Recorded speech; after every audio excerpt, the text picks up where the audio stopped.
आधीच आहे, 2 मिनिटं पुढेच गेलो आहे. आपण प्रार्थना घेऊया. मी असा कॅमेरा बंद ठेवलेला आहे. थोडा मशीन स्लो झालेला आहे.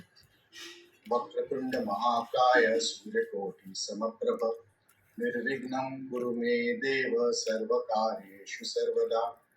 नमस्ते शारदे देवी सरस्वती प्रदे वसत्वं मम जीवाग्रे सर्वविद्याप्रदा भव. ब्रह्मा मुरारी पुरान्तकारी भानु शशि भूमिसुतो बुधश्च गुरु शुक्र शनि राहु केतवः सर्वे ग्रहा शांतिकरा भवन्तु. गुरुर्ब्रह्मा गुरुर्विष्णु गुरुर्देवो महेश्वरा गुरु साक्षात् परब्रह्म तस्मै श्री गुरवे नमः. मी वर्गाला सुरुवात करतो. बिलकुल सगळे घ्या. आणि गुरु मी खाल्ले. गुरूंना वंदन करू कारण थोडंसं पीठ आणि ठेवल्यानंतर सगळ्या करायचं वर्गाचं ते. पण कौतुक करू. हा हे मोठा करा. टप्पा पार भाजी पडत पोळी घ्या आलेला बरं का. आहे. जराशी खा ना. मला तरी अर्धी पोळी ठेवा या फक्त. पहिल्या वर्गात म्हणजे आज 2च लेक्चर्स आहेत. एक पहिलं मी घेतोय आणि मस्त झाली खिचडी. बापरे. दुसरं सोनल मॅडम घेतली. सोनल तूप मॅडम टाका बरं का. नक्षत्र राहिलेले आहेत ते किती गॅस होत्यावर सगळे. सिलेबस आताच पूर्ण होईल. काळे मॅडमच्या कविता मॅडमचा एक छोटा विषय राहिलेला आहे. छोटा म्हणजे आता ह्याच्यात कुठलाच विषय छोटा असा नाही, पण एक खूप महत्वाचा एक भाग राहिलेला आहे ज्याच्यावर आपण खूप वेळा बोललेलो आहोत. तो आहे ग्रह दृष्टी. आता थंडीमुळे का मॅडमचा आवाज बसला आहे, सो तो भाग मी कव्हर करतो आणि त्याच्या नंतर असंच एक एक्सटेन्शन. हा ऍक्च्युली आपल्या करिक्युलमचा भाग नाही आहे, पण एक एक्सटेन्शन म्हणून आपण जरा नक्षत्रांना आकाशात बघूया. कारण सोनल मॅडमने ज्या सगळ्या माहिती सांगितल्या त्या आपल्याला आकाशात शोधता येतं का, एक प्रयत्न करणार आहे. तुम्हाला आवडेल अशी आशा आहे. सुरुवात करूया आपण. हा जो ग्रह दृष्टी हा जो विषय आहे किंवा ग्रहांना जी दृष्टी आहे हा ह्याचा नक्की कसा विचार करावा. खरं ग्रहांची दृष्टी हा एक खूप मोठा विषय आहे, खूप मोठा. त्याला एक पाश्चात्य बाजू पण आहे. ऍस्पेक्ट्स ज्या म्हणतात वेस्टर्न किंवा ट्रॉपिकल ऍस्ट्रोलॉजीमध्ये ऍस्पेक्ट्सचा बराच विचार केलेला आहे. त्याच्यानंतर आपल्या संस्कृतीमध्ये पण दृष्टीबद्दल खूप सखोलपणे विचार केलेला आहे आणि त्याच्यात पण बरेच पंथ आहेत. म्हणजे जामिनी पंथ आणि पचार दृष्टी आणि बराच मोठा विषय आहे. पण आपण आपल्या वर्गासाठी प्राथमिक दृष्ट्या एका एका एका एका ठरलेल्या अप्रोचनी जाऊया. आपण जेव्हा ग्रहाला दृष्टी म्हणतो, आपण ग्रहांचा सगळा अभ्यास केला. ग्रहांचा स्वभाव किंवा ग्रहांचं कारकत्व, ग्रहांचा प्रभाव जो म्हणतो तो आपण शिकताना प्रत्येक ग्रहाबद्दल विचार केलाच आहे की ग्रहाचा कारकत्व आणि ग्रहाचा स्वभाव कसा प्रकट होतो. आता ग्रहांना दृष्टी आहे हे तुम्ही ऐकलंच असेल. आणि ही जी 2 पानं आहेत की एक डावीकडचं पान नंबर 7. माझा स्क्रीन दिसत नसेल तर मला सांगा किंवा आवाज नसेल तर सांगा. इको गेला आहे असं माझी अपेक्षा आहे. तर हे पंचांगातलं पान नंबर 7 जे आहे ते तुमच्या समोर मांडलेलं आहे मी. आपण पहिली गोष्ट उजव्या बाजूला आहे ते सोबतीचं पान आहे. सोबतीचं पान 245 माझ्या आवृत्तीमध्ये. ह्याच्यात विषय असा आहे की प्रत्येक ग्रहाला 7वी दृष्टी, आणि आपण दृष्टी म्हणतो त्याच्यात आपण नेहमी संपूर्ण दृष्टी. कारण दृष्टीमध्ये परत एकपाद दृष्टी, द्विपाद दृष्टी, त्रिपाद दृष्टी ह्या सगळ्या बाबी आहेत ज्याच्यात पूर्ण शक्ती जिकडे लागते ग्रहाची त्याला संपूर्ण दृष्टी आपण म्हणतो. आणि नंतर इतर दृष्टी ह्या त्या रेशो मध्ये लागतात. तर त्याचा अभ्यास आपण पुढच्या टप्प्यावर करूया. सुरुवातीला आणि प्राथमिक दृष्ट्या एक गोष्ट लक्षात घ्यायची आहे की प्रत्येक ग्रहाला सातवी दृष्टी आहेच. समोरच्या घरावर, समोरच्या भावावर, समोरच्या स्थानावर सातवी दृष्टी आहे. त्याची ज्या भावात आहे तो, तर सातवी दृष्टी तिकडे आहे समोरच्या भावावर. आणि चित्रात दाखवतो, पण इकडे पण या पानावर कसं वाचावं म्हणून मी या पानावर थांबलेलो आहे.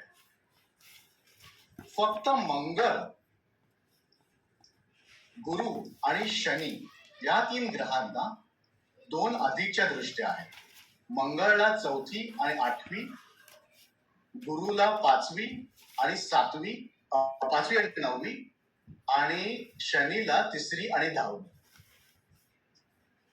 आता हे असं लक्षात ठेवणं जरा कठीण जाईल, जरा जिकिरीचं जाईल, म्हणून आपण मी एक त्याचा डायग्राम बनवला आहे.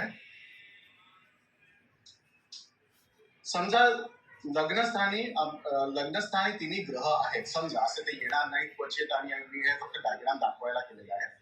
तर आपण काय म्हणलं की मंगळाला गुरुपासून सुरुवात करूया. 1 मिनिट करायला लागेल आपल्याला. नाही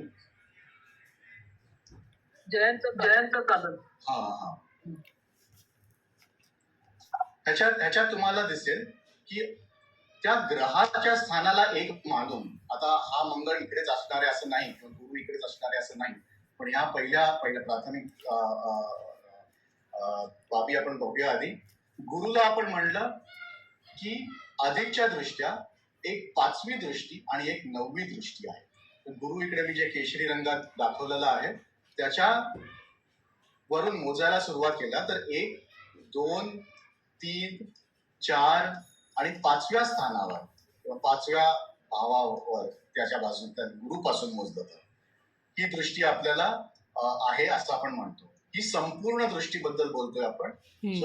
गुरुला 5वी आहे, 7वी पण आहेच आहे, तुम्ही या डायग्राम मध्ये दाखवलं नाही, आकृतीमध्ये दाखवली नाहीये, आणि 9वी आहे.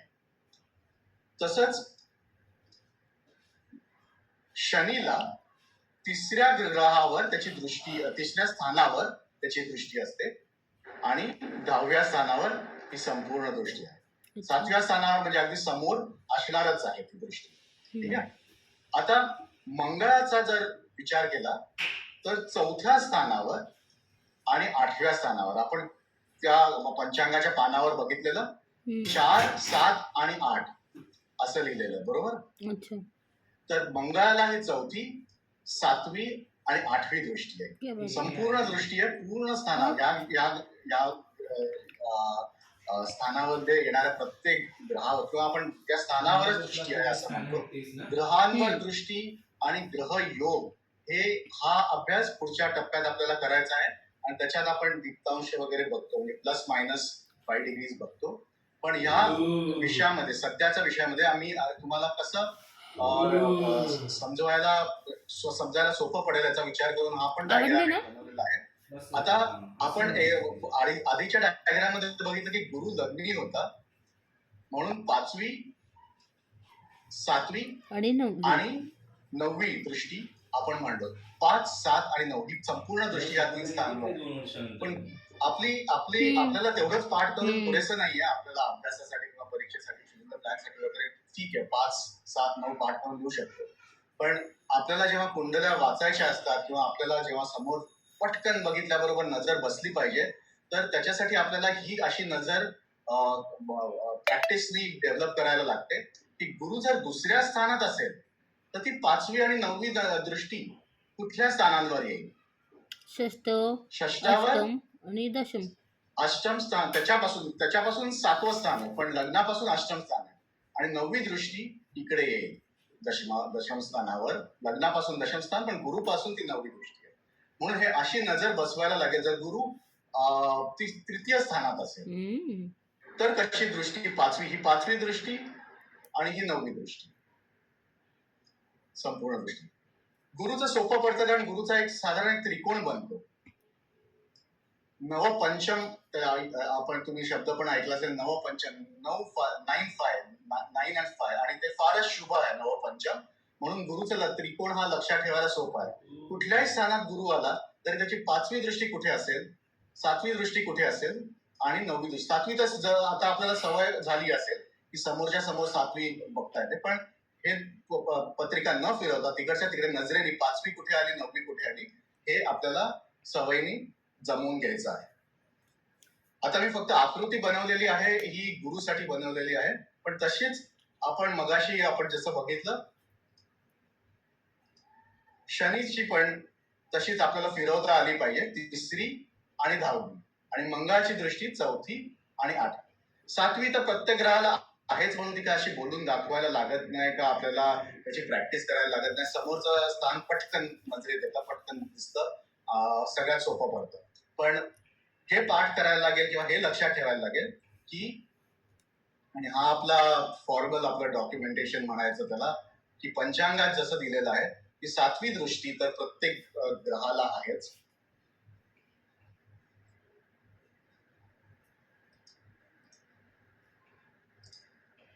एक मिनिट थोडं मोठं करतो म्हणजे सगळ्यांना नीट दिसेल.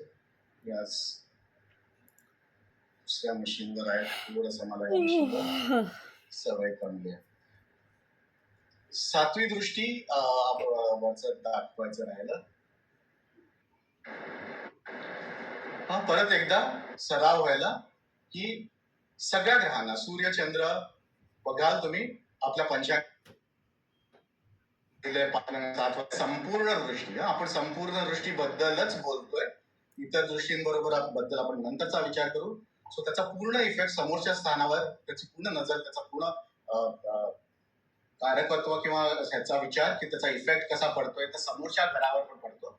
मंगळाला 4, 7, 8, चौथं 7वं म्हणजे समोरचं आणि 8वं ते आपण डायग्राम मध्ये बघितलं. बुधाला 7वी दृष्टी, एकच दृष्टी, त्याला अधिकच्या दृष्ट्या नाहीये, संपूर्ण दृष्ट्या नाहीये. आणि गुरुला सगळ्यात शुभ गुरुचं नेहमी असतं म्हणून 5, 9 आपलं नेहमी लक्षात राहतं, सोपं असतं लक्षात ठेवायला. 5, 7, 9. शुक्राला 7वी फक्त समोरच्या घरावर संपूर्ण दृष्टी आहे. बाकीच्या दृष्ट्या आहेत त्या ऍडव्हान्स स्टडीमध्ये करता येतात. आणि शनीला 3, 7 आणि 10. राहू केतू पण समोरासमोर असतात आणि समोरच्या घरावर दृष्टी असते असंच आपण म्हणतो. आता सगळ्यात महत्वाची बाब म्हणजे समोर पत्रिका आली की हे काय ग्रह एकट्याने येणार नाहीयेत, सगळे एकदम येणार आहेत सगळं. सो त्याची प्रॅक्टिस किंवा त्याच्यासाठी नजर बसायला आपण एक पत्रिका घेऊ. आणि मंगळ 4, 8 सगळ्यात उत्तम म्हणजे आपण बधांचीच पत्रिका बघू. आता मी ह्याच्यात मुद्दा म्हणजे हे तुम्हाला नजर बसायला क्वचित पटकन कठीण जाईल.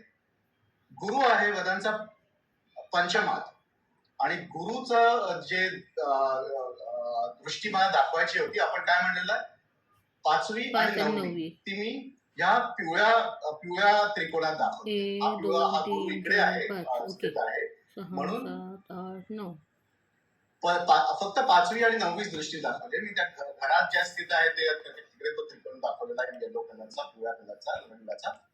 तो 5वी दृष्टी ही आपल्या भाग्यस्थानावर येते म्हणून तिकडे पण पिवळ्या रंगाचा त्रिकोण दाखवलाय. आणि 9वी दृष्टी लग्नावर येते. किती शुभ दृष्टी, ह्या तिन्ही दृष्ट्या शुभ आहेत. आणि पंचम, नवम ह्या स्थानांवर आणि लग्न स्थानांवर किती चांगली दृष्टी आलेली आहे.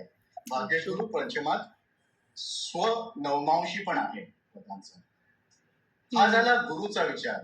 आता त्याच वेळी मंगळ कुठे आहे तुम्ही बघितला तर मंगळ मी तुम्हाला लाल त्रिकोणात दाखवलेला आहे इकडे द्वितीय स्थानात.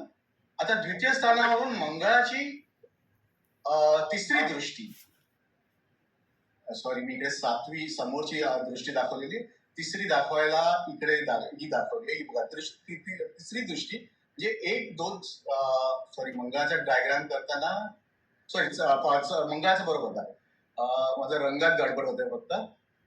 हा लालच आहे.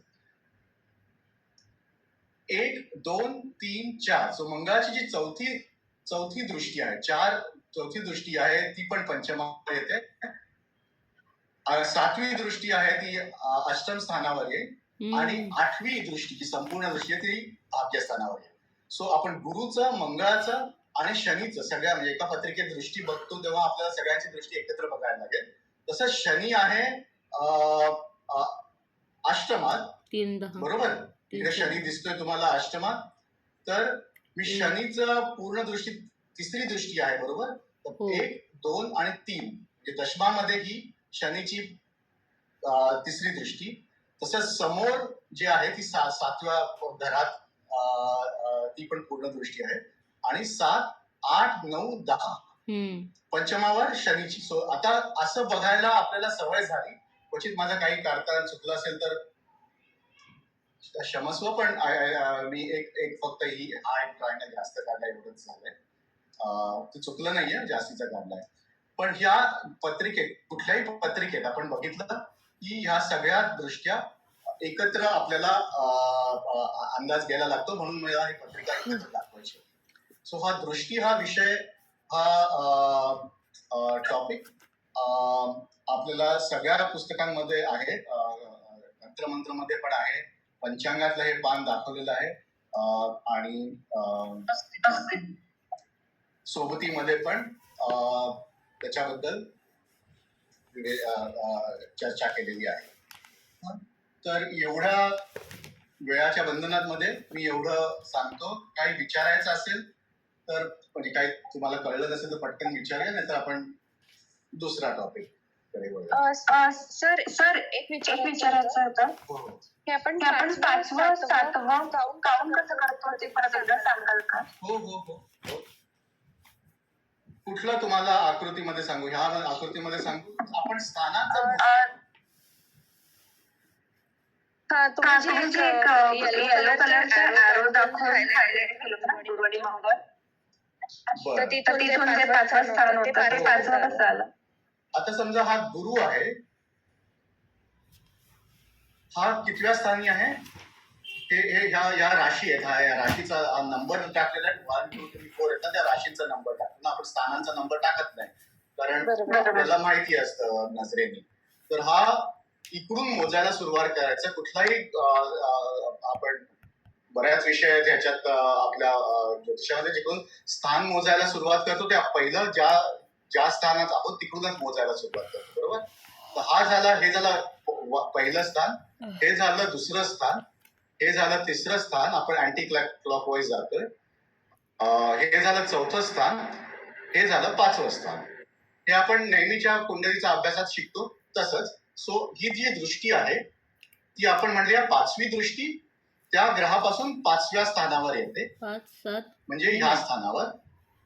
आणि 9वी दृष्टी त्या ग्रहाच्या स्थानापासून, गुरु आता पहिल्या स्थानी आहे म्हणून पहिल्या स्थानापासून 5वं स्थान, पहिल्या बाजूपासून 9वं स्थान आणि समोरचं स्थान जे 7वं स्थान आहे तिकडे पण असणारच आहे प्रत्येक ग्रहाला. ही मी फक्त आधीच्या दृष्टी दाखवायच्या होत्या म्हणून इकडे दाखव. हे ठीक आहे, गुरु 5व्या स्थानात असेल तर तिथून पुढचं 5वं स्थान मोजायचं ना? बरोबर. आता मी इकडून डावीकडून तुम्ही बघितलं ना, तर इकडे गुरु लग्नी आहे, गुरु पहिल्या स्थानी आहे. इकडे गुरु दुसऱ्या स्थानी द्वितीय स्थानात आहे, इकडे तृतीय स्थानात आहे, चतुर्थात आहे गुरु इकडे. आणि पंचमात असेल, कुठल्याही विषयाचा विचार करायचा असेल तेव्हा त्या स्थानाला आपण लग्न मानतो मोजण्याच्या दृष्टीने. किंवा हा खरा खूप छान विचार आहे, भावात भाव असा विचार आहे. ह्या स्थानाच्या दृष्टीने 5वं स्थान कुठलं आलं तर 1, 2, 3, 4 आणि 5, बरोबर. आणि 7वं स्थान हे आलं, 8वं स्थान द्वादश स्थान आलं आणि 9वं स्थान लग्नस्थान आलं. कुठल्याही आपण लग्नस्थान हे मोजतो ते म्हणतो ते पहिलं स्थान लग्न आणि म्हणजे प्रारब्धाच्या दृष्टीने लग्नस्थान महत्वाचं आहे किंवा लग्न बिंदू महत्वाचा आहे म्हणून आपण तिकडून बघतोय. पण नाहीतर कुठल्याही स्थानापासून आपण मोजायला सुरुवात करू शकतो त्या विषयाचा अभ्यास करताना. आता इकडे गुरु समजा 7व्या स्थानात आहे, तर 7व्यावरून कसं मोजणार आपण? 1 2 3 उलट झालं ना सगळं खालून वरती, 4 5. त्याला रिलेटिव्ह काउंटिंग किंवा आपण इतर ह्याच्यात पण हे आहे की कुठूनही आपण सुरुवात करू शकतो आणि तिकडून मोजायला सुरुवात केली तरी आपण त्या चक्राच्या भोवतीच जातो. बरोबर? आणि हो. याच्यात चांगली दृष्टी वाईट दृष्टी असा काही फरक पडतो का? दृष्टी चांगली किंवा वाईट नाही म्हणत आपण ग्रहांचा जो अभ्यास केलेला आहे, खरं बोली भाषेत बऱ्याचशा गोष्टी आहेत. सोनल मॅडम किंवा आपले सगळे टीचर्स सांगतील की काही कथा आहेत, काही गैरसमज आहेत, पण दृष्टी आपण एवढंच बघतो की संपूर्ण आहे की नाही, की संपूर्ण म्हणजे फुल पॉवर, आणि एक पाद द्विपाद त्रिपाद हे फ्रॅक्शनल पॉवर्स आहेत, म्हणजे अर्धी किंवा त्याच्या तेवढी सो त्या ग्रह शुभाला शुभ आहे की नाही आणि ग्रहाचा भावेशत्व किंवा ग्रहाचं कारकत्व काय आहे, शुभ आहे की नाही, ऋषिकेश, हा. एक मी बोलते हो. की आता हा विषय आपण तू आता सांगतोय, तर प्लीज त्याला याविषयी विचारू नका. हा तुला कोर्समध्ये येईल किंवा आपोआप होईलच. तो जे अभ्यास दाखवतोय आपल्याला ते आपण बघूया. नाही, काळे मॅडमने सांगितलं की हा एक टॉपिक राहिला होता म्हणून हा घ्यायचा, म्हणून आकाश दर्शनाच्या आधी हा पटकन बोल टाकायचा होता. ओके. मला वाटलं ते तुला प्रश्न विचारले आता बोलूया का नको? हो. नाही, हा ग्रहदृष्टी आपलं बोलणं झालेलंच आहे वेगवेगळ्या ठिकाणी, पण एक मुद्दा मॅडमचा आवाज बसलेला, मग मॅडम म्हणलं एक थोड्या वेळा आपण ह्याच्यावर बोलूया. ठीक. सो हा ग्रहदृष्टीचा विषय. काही दुसरा विषय प्रश्न नसतील तर आपण अजून एक छान गमतीचा विषय किंवा अजून एक्सप्लोअर करूया काय. आता खरं पाहता आता मी जे पुढचे किती वेळ राहिला, समजा अर्धा तास पर्यंत आहे आपल्याकडे. हा एक स्ट्रिक्टली स्पीकिंग आपल्या करिक्युलमचा असा भाग नाही आहे. म्हणजे आकाश दर्शन हे आपण म्हणजे फलज्योतिष आणि गणित असे जे भाग मांडलेले आहेत त्याच्या दृष्टीप्रमाणे आकाश दर्शन हा काय एक पोर्शन नाहीये का, करिक्युलम नाहीये का, त्याच्यावर परीक्षा असणारे का पेपर असणारे असलेला भाग नाही. पण तो एवढा तुम्हाला आनंदाचा आणि एवढा व्हिज्युअल आणि एवढा छंदाचा किंवा त्याच्यातून एवढं काय शिकायला मिळतं की आपण त्याच्यातून ज्योतिष पण चांगलं समजत जातं, त्याच्यातून आपल्याला आकाश गणित पण जास्त चांगलं समजत जातं. गणितात आपण केलेले बरेचसे मुद्दे ह्या दृष्टीने अजून समोर येतात आणि तुम्हाला छंद असेल बाहेर जायचा, ध्यान करायचा. आज गंमत अशी म्हणजे ठाण्याचं मंडळ आज आत्ता या क्षणी माहुली म्हणून जे गाव आहे तिकडे आजच आकाश दर्शनाचा कार्यक्रम आहे. माझ्या लक्षात नव्हतं, मला जाता नाही आलं काही कारणामुळे आणि विचारलं पण नव्हतं, पण जनरली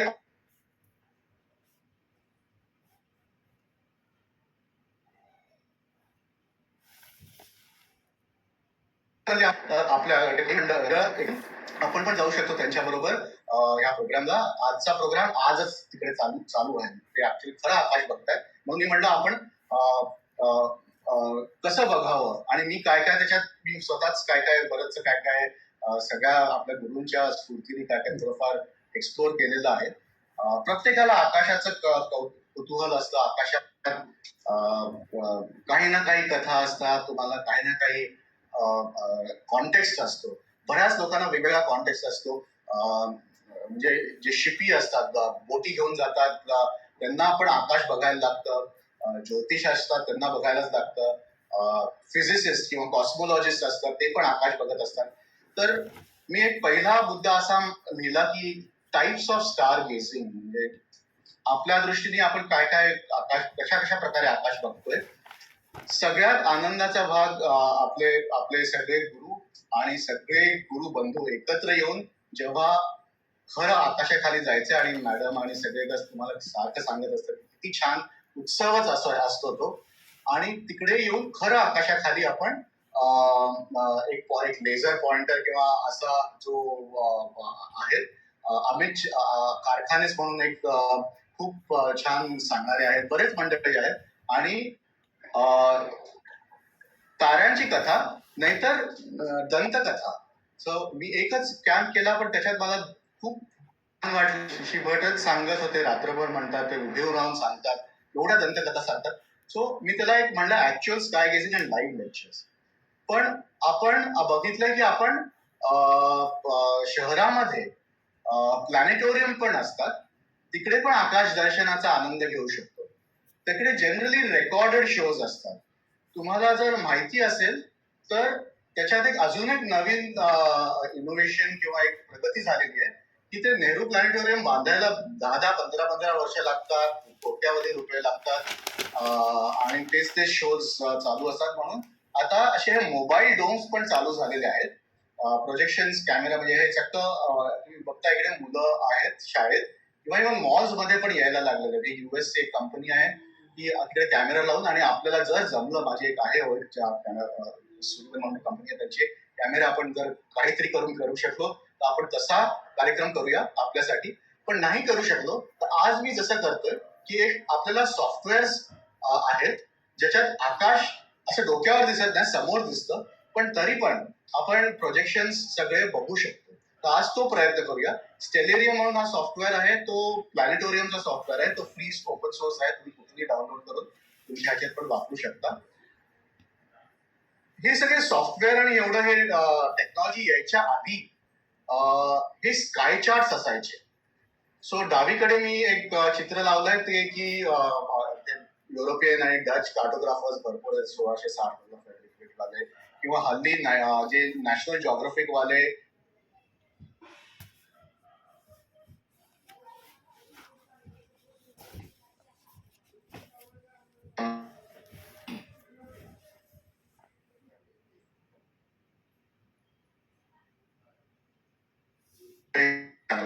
व्हिज्युअल सेन्स, एक जॉमेट्री, एक त्याच्यातून आनंद, विषयाचा आनंद लाभेल. ह्या सर व्हॉइस ब्रेक होतोय तुमचा. पाहिजे तेवढंच ऍप भरपूर आहेत आणि तुम्ही खूप आहेत आणि प्रत्येकाच्या मते हा चांगला आणि तो चांगला असं सगळं. आणि एक इंडियन स्काय मॅप आहे. मोबाईल फक्त वरती धरला की मागे कुठले तारे आहेत, मागे कुठलं नक्षत्र आहे ते पूर्व काही ईस्ट वेस्ट शोधायला नको, काय नाही, फक्त मोबाईल मध्ये धरला आकाशावर ते पण दिसते. आणि त्याच्या पलीकडे जाऊन AR VR ग्लासेस जे आहेत ना, ऑगमेंटेड क्लासेस पण मिळतात.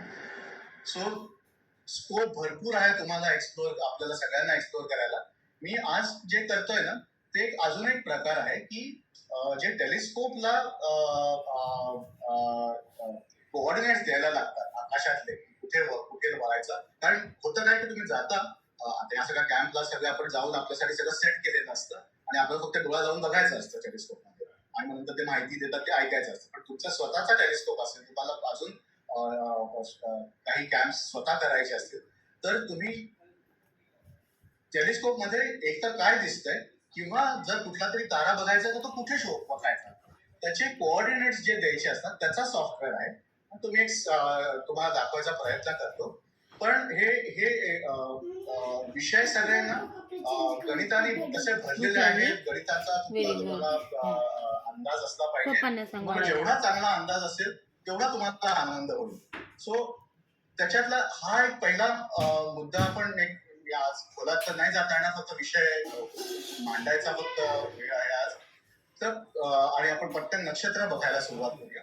पण आपल्याला आकाश कसं बघायचं आणि खासकर या स्क्रीनवर कसं बघायचं त्याच्यासाठी एक अंदाज म्हणून मी तुम्हाला सांगतोय की सेलेस्टियल स्फिअर म्हणून हा जो कन्सेप्ट आहे, आपल्याला बेंगळूर मॅडमने पण कव्हर केलेला आहे. ह्या भाषेत स्काय गेजेसच्या भाषेत क्वचित नसेल, पण आपण सेलेस्टियल स्फिअर हा जो कन्सेप्ट आहे तो एक अंदाज घेतला पाहिजे की आपल्याला वरती, खालती आणि डावीकडे लेफ्ट कडे. सो ह्या कोऑर्डिनेट ऍक्सिस म्हणतात की त्याचा एक हे आहे की जर तुम्ही पृथ्वीला सोडून वरती जाताय म्हणजे आपल्याला अशी कल्पना आहे की आकाश एक मोठा गोल आहे. खरं नाहीये आपल्याला माहिती आहे, पण आपल्याला दृष्टी सापेक्ष बघताना आकाश एक मोठा गोल आहे आणि त्या गोलावर समजा तारे चिकटवलेले आहेत असा एक इमॅजिनेशन आहे. तर आपण गोलाच्या वरतून जर बघितलं आणि या मनाच्या दृष्टीनेच आधी बघायचं विचार केला तर आपल्याला सगळे ग्रह असे दिसतील. सो हे जे कोऑर्डिनेट ऍक्सिस आहे ह्याचा विचार आपण कधीतरी नंतर करूया. जरा खूप महत्वाचा किंवा खूप इम्पॉर्टंट आहे आणि त्याच्यातून खूप विषय आहेत, म्हणजे खूप प्रश्नांना उत्तर देता येईल. पण आजच्या दिवसात आपण सोपा म्हणजे आपण जरा समजा क्षितिजाकडे बघतोय, आपण जास्ती करून पूर्वेला किंवा पश्चिमेला फोन करूया. फक्त आता होतं काय की जर आपण मी स्क्रीन मध्ये दाखवायला आपण असं बघितलं तर वरचं आकाश किंवा इव्हन मागचं आकाश दिसत नाहीये. म्हणून आत्ताच्या प्रयोगासाठी आपण असा विचार करूया की आपण झोपलेलो आहोत आणि आकाश वरती म्हणजे वरचा पॉइंटला आपण झेनिथ म्हणतो आणि क्षितिज आपलं खाली आहे.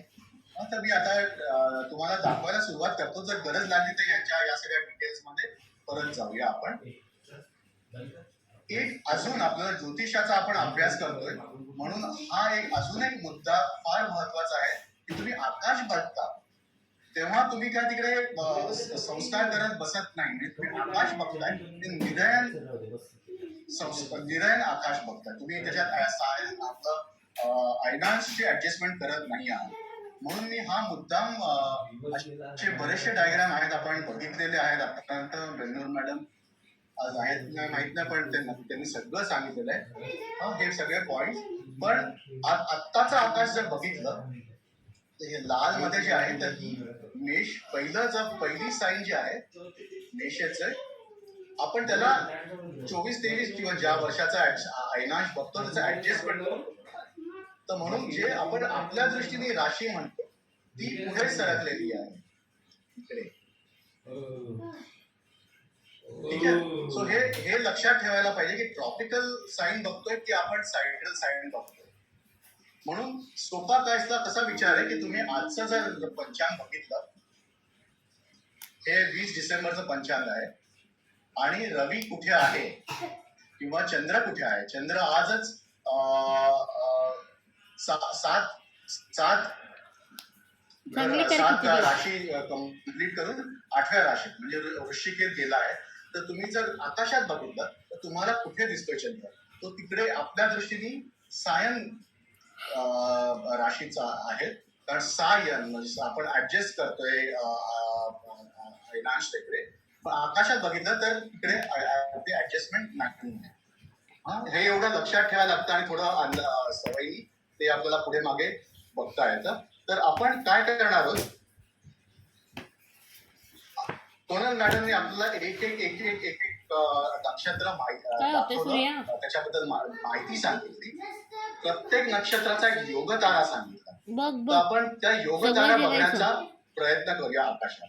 मी आकाश इकडे उघडतोय. तुम्हाला जर छोटं वाटलं किंवा दिसलं नाही किंवा फिरलं आकाश थोडं ऍडजस्टमेंट करायला लागतं तर हळूहळू जातो. आज खरा एवढा वेळ सगळं बघायला मिळणार नाही आहे. पण तुम्हाला एक गंमत म्हणून किंवा उत्सुकता म्हणून किंवा तुमचा कुतूहल वाढवावं आणि तुम्ही स्वतःच करत असाल जिकडे बघत असाल तिकडे तुम्ही अजून प्रयोग करावे म्हणून आज एक हा उपक्रम राबवला आहे. आता पहिली गोष्ट हे कुठलं सॉफ्टवेअर यूज करता आता? सॉफ्टवेअर ना बरेच आहेत. मी काय सफारी यूज करतोय पण सॉफ्टवेअरची काळजी नका करू तुम्ही. म्हणजे कारण आपल्याला ना अजून म्हणजे आपल्याला अजूनही खूप सॉफ्टवेअर येतच राहतात. माझं स्काय सफारी आहे ते मॅक वर चालतंय ऍपल मॅक वर आणि मी तुम्हाला सगळी माहिती पाठवेन आणि गुगलवर पाहिजे तेवढी माहिती म्हणजे एवढी माहिती ह्याच्यात की अंतच नाहीये. म्हणून जर तुम्हाला फ्री वाला पाहिजे असेल तर स्टेलेरियम हे जरा महागातलं आहे पण हे टेलिस्कोपला लावू शकतो आपण. मला थोडा वेळेचा अभाव आहे म्हणून जरा लवकर जातं. तुम्ही बोलायला लागलं की हरकतच जाईल. तर कसं मी विचार केलेला आहे, आपल्याला वेळ असेल तेव्हा आपण अजून पण एक सेशन घेऊ शकतो, कारण हे आपला करिक्युलम सगळा संपवायचा आहे, म्हणून आपल्याला त्या दृष्टीने वेळेचा लक्ष ठेवायला लागतं. अश्विनीमध्ये चा योग तारा. बरं, मी विसरायच्या आधी एक सांगतो आधी की ह्या सगळ्याचा अभ्यास मी आधी सुरुवात केली इकडूनच. आपला सोबतीचं पान 280 माझ्या आवृत्तीमध्ये नक्षत्र योगतारे व मुख्य तारका फलादेश. आता मी फलिताचा एवढा विचार करत नाही, आणि सोनल मॅडम एवढं डिटेलमध्ये सगळं छान सांगितलेलं आहे, आणि आपल्याला नक्षत्रांचा फलिताच्या दृष्टीने किंवा ज्योतिषाच्या दृष्टीने जो विचार आहे तो फिक्स स्टार्सचा तो आपण पदज्योतिषात करतोच.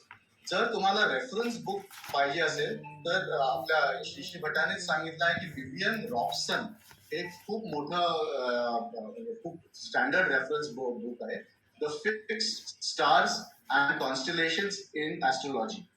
हे खूप रेकग्नाइज पुस्तक आहे, ज्याला आणि ते खरं इंटरनेटवर PDF पण मिळालेलं होतं मला एकदा. जर तुम्हाला अजून पुढे अभ्यास करायचा असेल तर त्याच्यात अभ्यास म्हणजे असंच एक्सप्लोर करायचं असेल, कारण खूप स्काय कल्चर्स आहेत, खूप गोष्टी आहेत, आणि एकेका नक्षत्राबद्दल तासन तास बरेच दिवस बोलू शकतो आपण, एवढ्या गोष्टी आपण सांगतो. फक्त मला गंमत म्हणून दाखवायची की आपण कसं आता मी म्हटलं आपण झोपलेलो आहोत म्हणून आपल्याला पूर्ण आकाश दिसतंय. जर आपण झोपलेलो नसू तर आपल्याला पूर्ण आकाश दिसत नाही, म्हणून हे पूर्व दाखवलीये मी. ई म्हणजे ईस्ट इकडे, बरोबर. आणि ही जी पिवळी लाईन आहे ती आपली आपण इलेक्ट्रिकल लाईन म्हणतो ह्याला. आपल्या ह्याच्या ज्योतिषाच्या ह्याच्यात आपण याला विश्ववृत्त म्हणतोय, राईट. ह्याचं आकाशातला सेलेस्टियल स्फिअरचा. तर ज्या क्षणी तुम्ही बघितलं माझ्या स्क्रीनच्या डावीकडे जर दिसत असेल तर हे मुंबईचं आकाश आहे, आत्ताचं आकाश आहे. मुंबई 19 डिग्री, आणि वेळ पण आत्ताचीच आहे. वेळ इकडे वरती गेलेली आहे माझ्या सॉफ्टवेअरमध्ये. प्रत्येक सॉफ्टवेअरमध्ये वेगळं आहे. फ्रायडे डिसेंबर, कालची डिसेंबर 5. खेळता खेळता मी ह्याच्यात उत्तम गोष्ट असे की आपण आकाश पुढे मागे नेऊ शकतो, वेळ ऍडजस्ट करू शकतो, आणि ज्या स्पीड म्हणजे तुम्ही प्लॅनेटोरियम मध्ये जसं बघता तसं पुढे मागे नेऊ शकतो, आणि मी झूम इन झूम आउट पण करू शकतो. सो आपण जर खरे आपण आजच माहुलीला जर बसलो असतो तर आपल्याला असं दिसतं असतं, अंधार पडायला लागलेला आहे, आणि ज्या राशी उदित पूर्वेला ज्या राशी दिसत आहेत आता आकाशात, तर काय ह्याच्यात एक चांगली गोष्ट आहे की ढगांचा प्रॉब्लेम नाही आहे, किंवा आपल्याला माहिती पाहिजे तेवढी दिसते. सो मी जर कॉन्स्टलेशनला गेलो आणि आकाशात त्या अशी राशीची चित्र दिसत नाही, बरोबर. हे मिथिकल फिगर्स, खरं आकाश तुम्हाला असं दिसेल, किंवा आपल्याला सांगणारे जे लाईट ते दाखवतात ते कधीकधी असं चित्र बघून दाखवतात की हे हा तारा इकडे आहे, आणि त्याला कसं सांगायचं, कुठे बघायचं, त्याची पण भाषा खूप छान आहे. कुठे बघावं ते सांगताना खूप छान, ह्याच्यावरती हे त्याच्यावरती ते ऐकत राहावं असं वाटतं, असं रात्रभर शो चालू असतो का. सो हे लाईन्स कनेक्ट करणाऱ्या ह्या लाईन्स सॉफ्टवेअर मध्ये आपल्याला बघता येतात.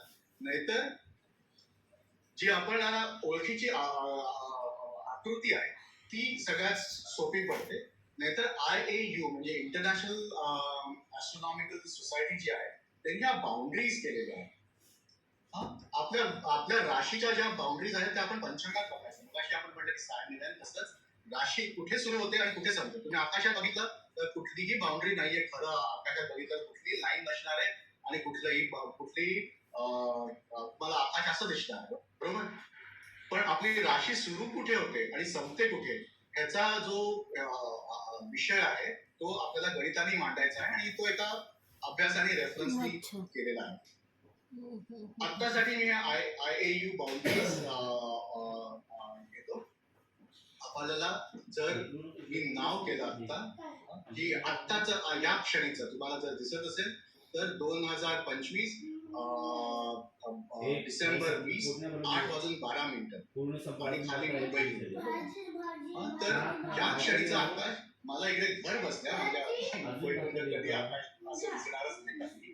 आणि सगळं टू स्केल आहे, सगळं प्रपोर्शन आहे, म्हणजे त्याचा ऍक्च्युली कलर्स वगैरे पण आणि magnetism वगैरे हे बीटलज्यूस. आता हा आपला अभ्यासाचा विषय नाही पण समोर आलाय तर हा बीटलज्यूस हा एक प्रचंड मोठा तारा आहे आणि तो फुटणार आहे, म्हणजे होणार आहे, त्याच्याकडे जगभराचं लक्ष आहे. सो आपण जेव्हा वेळ मिळेल तेव्हा अजून वर्गात विचार करून जेवढं जेवढं सोयीप्रमाणे बोलता येईल तेवढं बोलूया. आजच्या दिवसासाठी मला काय दाखवायचं होतं, आपण जी नक्षत्र बघतो ती खरी नक्षत्र कशी शोधावी, तर तो योग तारा जो आहे अश्विनी पासून सुरू केला तर हे योग तारे, आता हे मी काढलेले आहेत, हे माहिती जमा केली आहे, ती जास्त करून विकिपीडियावर.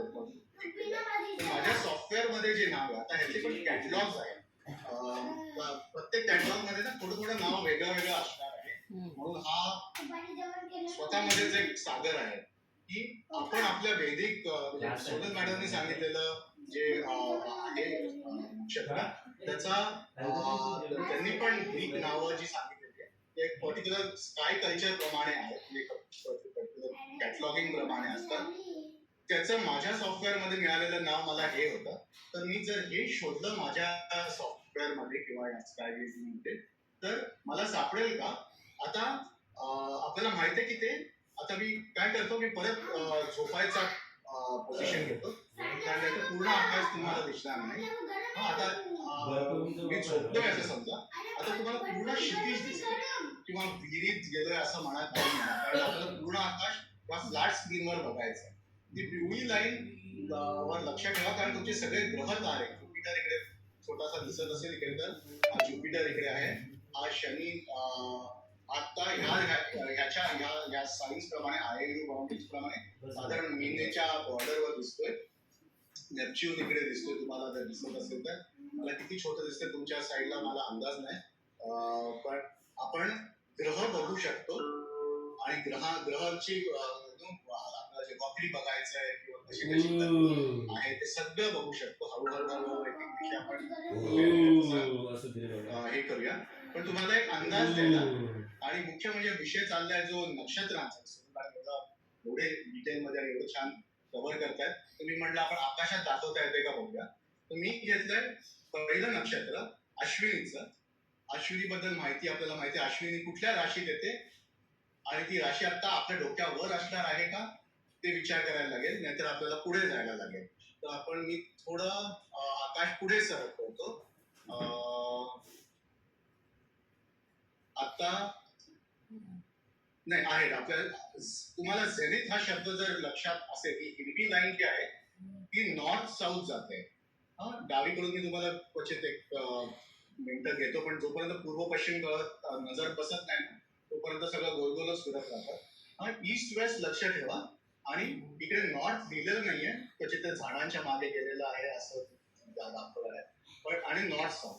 ही जी नॉर्थ साऊथ लाईन जाते त्याचा जो मध्य आहे तो आपल्या डोक्यावरचा एक्झॅक्ट मध्य. आता तुम्ही पृथ्वीवर कुठे आहात आणि तुमचं स्थानिक वेळ काय आहे हे सगळे आपले गणितात शिकलेले विषय सगळे इकडे रेलेव्हेंट होतात, सगळे इकडे सगळ्यांची गरज लागते, पण आता त्या सगळ्या विषयाची खेळता येतं. म्हणजे अभ्यासाचा परीक्षेसाठी अभ्यास करायचा कंटाळा येत नाही कधी.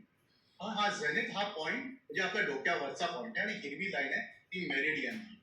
आणि आपल्याला पुढे जाऊन असा पण विचार करता आला पाहिजे की आपल्या खालची जर जमीन नसेल, तुम्हाला एक सेकंद फक्त अजून घेऊन दाखवतो, पण हा पण एक महत्वाचा विचार आहे की आपण नेहमी खिडकीतून किंवा बसून बघतो की अरे हा आपली राशी उदित आहे, पण आपल्याला हा पण मनाने विचार करता आला पाहिजे की हॉरायझन नसेल तर खालच्या राशी कुठून येत आहेत. तर मी जर हॉरायझन बंद केलं तर खालचं आकाश पण आहे की नाही.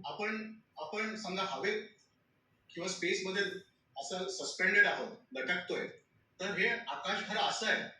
तर हॉरायझनची लाईन आणि ही मेरिडियन किंवा डोक्यावरची जी हिरवी रेष आहे त्याचा रेफरन्स आपल्याला सगळीकडे लागतो. नाहीतर आपण म्हटलं तसं आपलं फक्त सेलेस्टियल स्फिअर आहे, इकडे तारेवरती चिकटवलेले आहेत असं म्हणता येतं बोली भाषेत. तर आपण आजच्या दिवसात जेवढे नक्षत्र शोधता येतील माझ्या दृष्टीने, आणि अर्थात मी एवढा पण एक्सपर्ट नाही आमिर बिन तेवढा किंवा आपण नावाला जसं जमतं आणि जसं आनंद वाटतो तसं आपण फिरत असतो इकडे तिकडे. हे मी माझ्या राईट हँड साईडला इकडे सर्च बॉक्स आहे. तर या सॉफ्टवेअर मध्ये एक चांगलं आहे, जनरली आहेत सगळ्याचा, जे कॅटलॉग आहेत त्या कॅटलॉग मध्ये आपल्याला सर्च करता येतात, आणि त्या कॅटलॉग मध्ये जर मी सर्च केलं आणि मला मिळालं तर मी ते आकाशात कुठे आहे ते त्याला दाखवायला सांगू शकतो. तर बीटा एरिडिस नावाचे 2 एंट्रीज मिळाले मला. क्वचित ते 2 हा व्हेरिएबल डबल स्टार आहे, हा डबल स्टार एरिज आहे. जर मी त्याच्यावर क्लिक केलं तर आपल्याला तो उडत त्या एरिज म्हणून तुम्हाला मेंढा दिसतो इकडे क्वचित, आणि हा जो सेंटरला पॉइंट आहे, मी त्याच्यावर झूम करत जाणार आहे.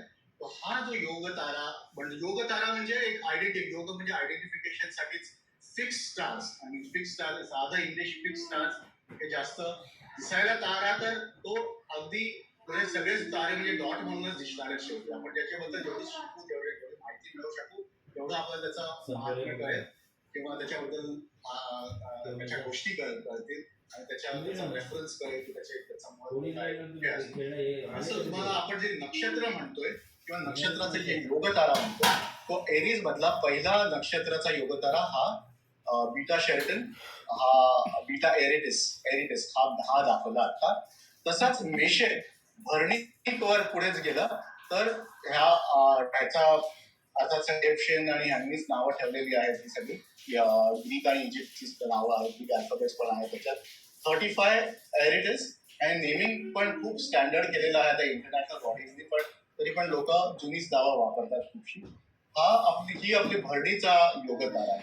आता तो बघा कसा पुढे आहे. आता आपल्या नक्षत्र पद आपण म्हणतो ते पण आपल्याला ह्याच्यातून अंदाज येईल, पण हे लक्षात ठेवायचं आहे की हे आपल्याला आपण बघतोय ते खरं आकाश आहे. आता ह्याच्यात कुठेतरी एक आहे ऍडजस्टमेंट ते अयनांशासाठी, पण ते मी केलेलं नाहीये, म्हणजे ते कारण आपल्या टेलिस्कोप मध्ये बघा त्या अयनांशाचा गरज लागत नाही.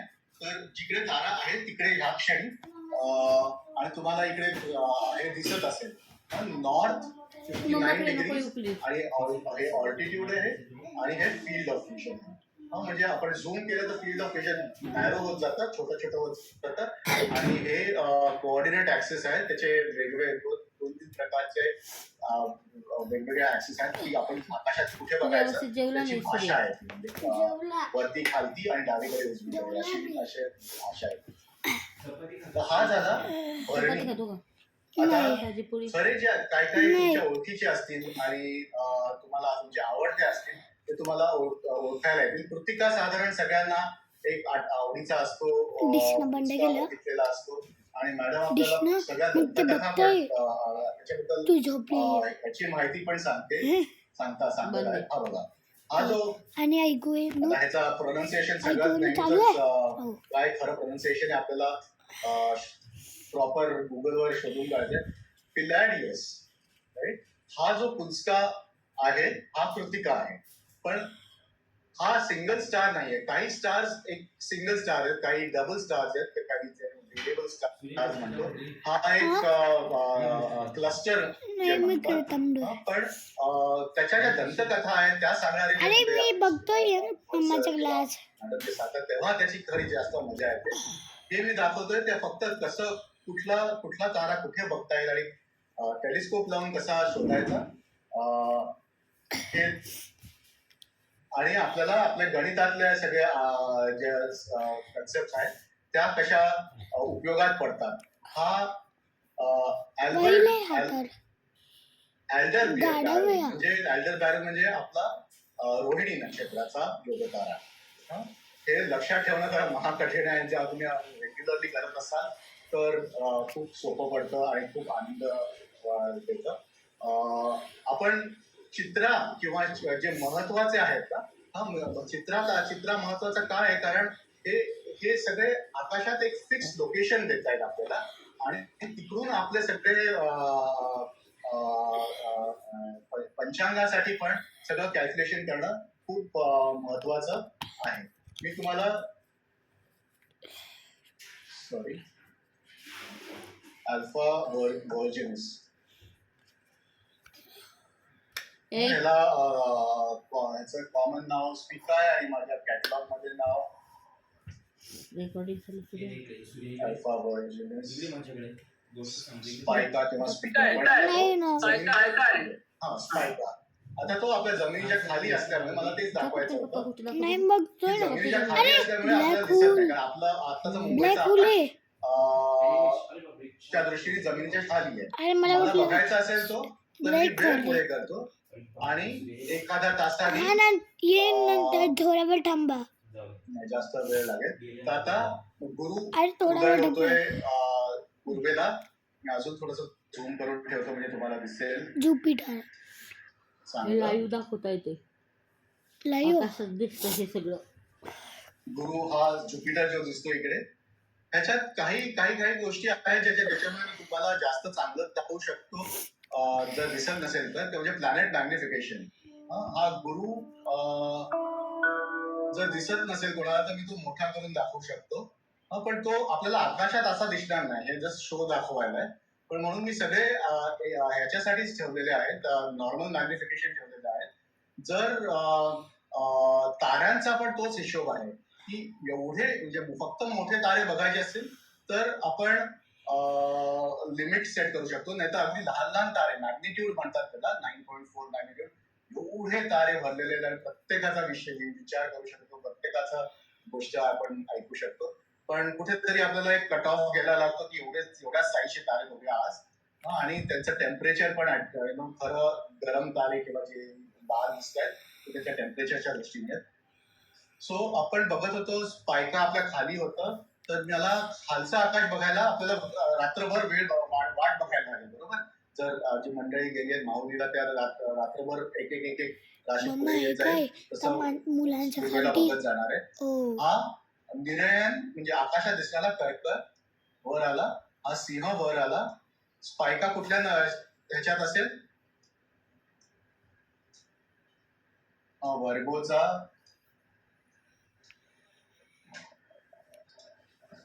हातातला जे कणीस आहे त्या कणिसेच्या म्हणजे आपण अशा कणीस सगळे मनातली चित्र आहेत किंवा ह्याचा विचार असा चित्रांमध्ये नाही करता येणार. ह्या सॉफ्टवेअर मध्ये कसं त्यांना जमलंय तसं त्यांनी चित्र काढलेली आहेत किंवा सो आपल्याला जर चित्र नसतील बघायची आणि आपल्याला ह्या लाईनी नसतील बघायच्या तर खरा तुम्हाला स्पायका दुर्बिणीतून बघितला तर हा असा दिसेल.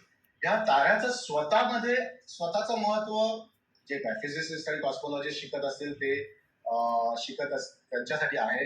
पण आपल्यासाठी खरं महत्वाचं आहे की त्याची पोझिशन आणि त्याचा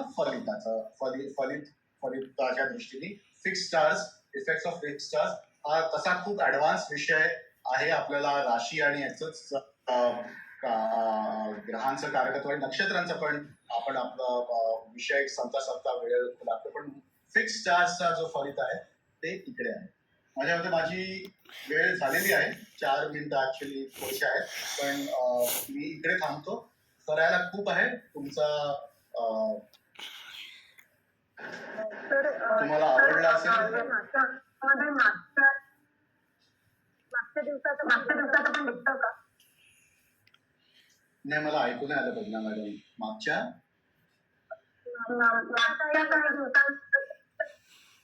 मला आवाज थोडा ब्रेक होतोय पण मला तुमचा साधारण प्रश्न कळला. मागच्या दिवसाचं हजारो वर्षांचं मागे आणि हजारो वर्षा पुढे जाऊ शकतो. म्हणजे तुम्हाला जर ते आपण जे ऐनांशाचा विषय आहे ना तो पण मी ह्याच्यात बघितला. आपल्याला 72,000 वर्ष मागे जाता येतंय का की तेव्हा जो स्पायका आणि तेव्हा जो ध्रुवतारा जिकडे होता तर त्याचं पण आपण मागे जाऊ शकतो. तुम्हाला वेळ असेल तर मी दाखवतो. पण आपल्याला सोनल मॅडम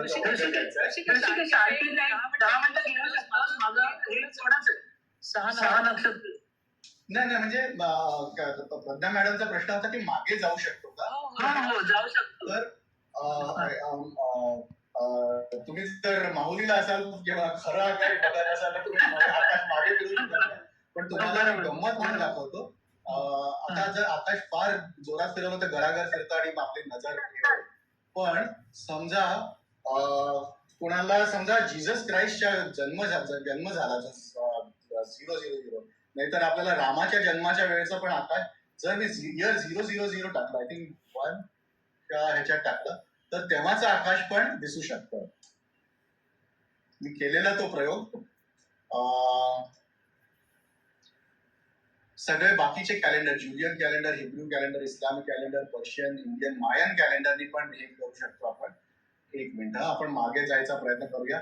आपण इकडे भरकटत गेलो तर ना आपण कितीही वेळ इकडे थांबू शकतो. आता हे तुम्हाला जर इकडे दिसत असेल हे असं आकाश फिरत जाईल, नाही तर आपण डायरेक्ट डेट टाकू शकतो. इकडे एक एक दिवस बघा, एक एक दिवस मी मागे जातोय. आता तुम्ही थांबायचं असेल तेव्हा आपण मी स्टॉप करू शकतो. नाहीतर मला एक एक वर्ष मागे जायचं असेल किंवा सायड्रल डे आणि सायड्रल मंथनी पण मागे जाऊ शकतो. म्हणजे मी आकाश स्थिर ठेवून एक एक दिवसांनी जर मागे जायचं असेल, तुम्हाला बघा आता ग्रह त्याच्या राशीत वेगवेगळ्या दिवशी वेगवेगळ्या ठिकाणी दिसतात. ते ग्रह उगवत नाहीयेत. आपण त्या दिवशी सो मागे जायचे बरेच हे आहेत. मी किती वर्षांनी तुम्हाला मागे नेऊ शकतो. एका सेकंदामध्ये 1 वर्ष मागे जाते. तर 1840 पर्यंत पोहोचलो होतो आपण. 1700, 1600 असं करत करत I think me the star of Bethlehem म्हणून जो आहे, जेव्हा येशू ख्रिस्ताचा जन्म झाला तेव्हा मोठा स्टार दिसलेला अशी जी कहाणी आहे ती पण बघायचा प्रयत्न केला. किंवा तुमचे कॉमेंट्स जे बऱ्याच वर्षानंतर एकदाच येतात आपल्या इकडे, ते पण बघायचा प्रयत्न केला. तर तो करू शकतो. पण होतं काय की त्याच्यात मग आपल्याला आपल्या वर्गाच्या करिक्युलमचा संदर्भ राहत नाही. आणि मी एकदा असा प्रयोग केलेला तेव्हा म्हणजे बोलायला भरपूर काय काय गोष्टी आहेत, पण मग सोनल मॅडम म्हणतात की आपल्या वर्गात मागे करिक्युलमच्या दृष्टीने हा एक खेळ मांडलेला आहे की एक नक्षत्रांचा शोधायचा आणि तुझं काम असेल ना. ऋषिकेश मी म्हणते 28 तारखेला हो मी तर 28 डिसेंबर. हो सो तुमच्या समोरच करतो आता. आपण एकत्र करूया आता. सगळ्यांना दिसतंय अशी अपेक्षा करतो. मला छोट्या 2 कम्प्युटरवर मी बघतोय. एका कम्प्युटरवर. सो 2025 मी तुम्हाला दाखवतो मी कसं दाखवतोय. 2025 आणि महिना टाकायचा आहे मला 28, महिना टाकलेला आहे 12 आणि दिवस टाकायचा आहे 28, बरोबर. तर जर मी इकडे 8च दिवसात आहे आपलं. माझा कीबोर्ड एक मिनिट, जरा काही कीज या मशीनवर चालत नाहीये. सो मी डेज करतो ह्याला आणि एक एक दिवस पुढे जातो. हे 2 तारीख आहे डिसेंबरची. 3 तारीख, एक मिनिट, ही 20 तारीख झाली डिसेंबरची. आणि एकदा क्लिक केलं तर 21, तुम्हाला एक एक करून दाखवायचं होतं मला. परत दाखवतो हे 2025, हे डिसेंबर आणि हे 20, म्हणजे आत्ताचे 8:31 आकाश आहे. मुंबईचं आकाश वरती आपण बघतोय. आपल्याला कविता मॅडम म्हणते 28चा आकाश. नाही चालेल. माझं ह्या कीबोर्डवर काही कीज चालत नाहीये. सो मी आता एक एक बटन दाबतोय. तुम्हाला क्लिक ऐकू नाही येणार, पण तुम्ही इकडे लक्ष ठेवा. हा 21 आहे. ती वेळ तीच आहे. आणि 22 झालं, 23 झालं, 24 झालं, 25 झालं, 26 झालं, 27 झालं, 28 झालं. आता चंद्र समोरच आहे आणि 26 ला आहे का? 26 ला 8 वाजता हा शनी चंद्र युती आहे. थोडं झूम करतोय म्हणून 26 डिसेंबरला चंद्र आणि शनी युती आहे ना? का कुठली युती म्हणला तुम्ही? बरोबर. आता 8 वाजताचा आपण आत्ताची वेळ घेतली म्हणून 8 वाजताचा म्हणजे अजून युती झाली नाहीये. अंशात्मक अगदी पूर्ण युती झाली नाहीये. तर आपण एक एक तासाने पुढे जाऊया. सॉरी आकाश फिरेल जरा आता या अँगल मध्ये पण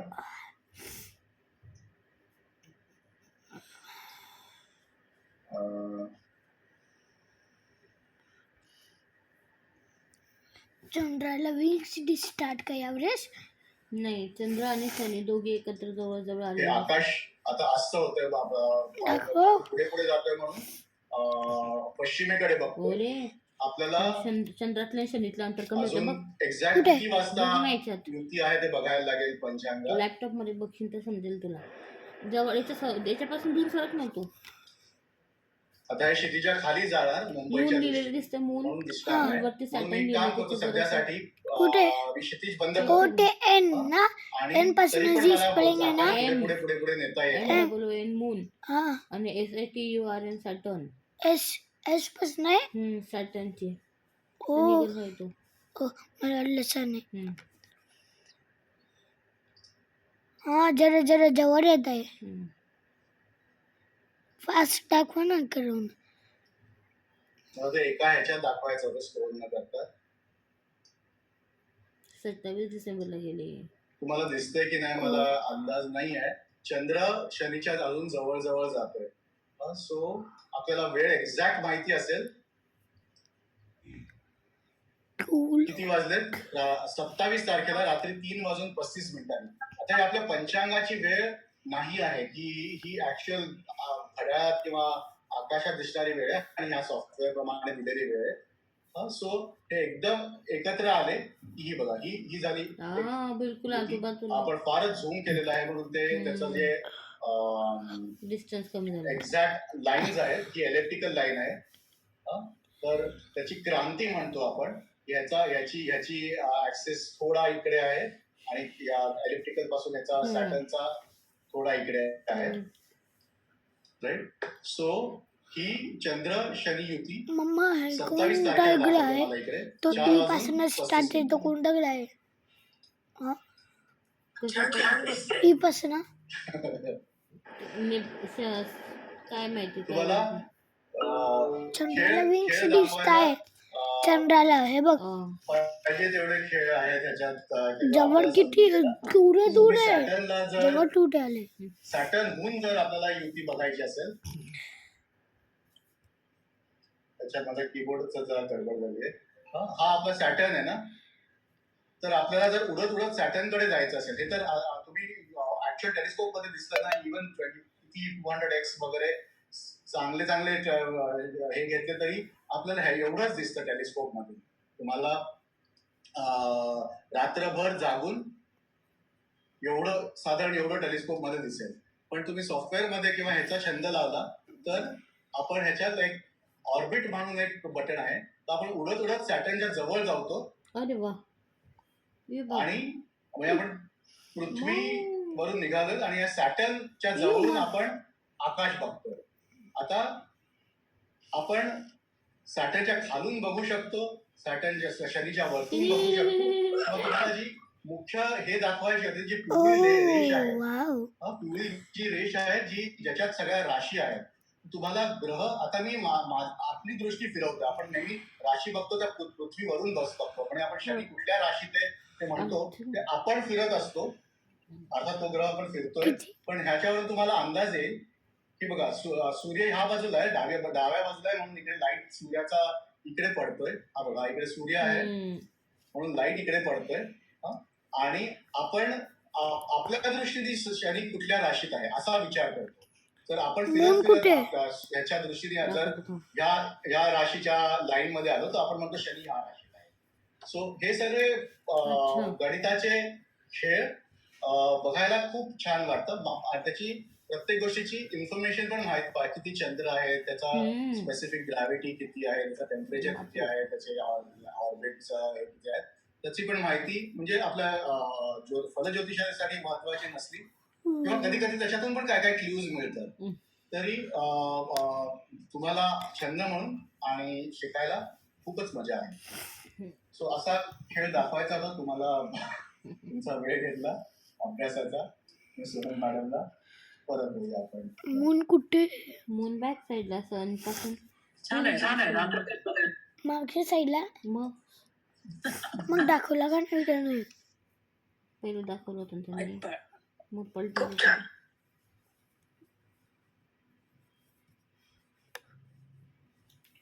लावू नको मोबाईलला, सरक मागे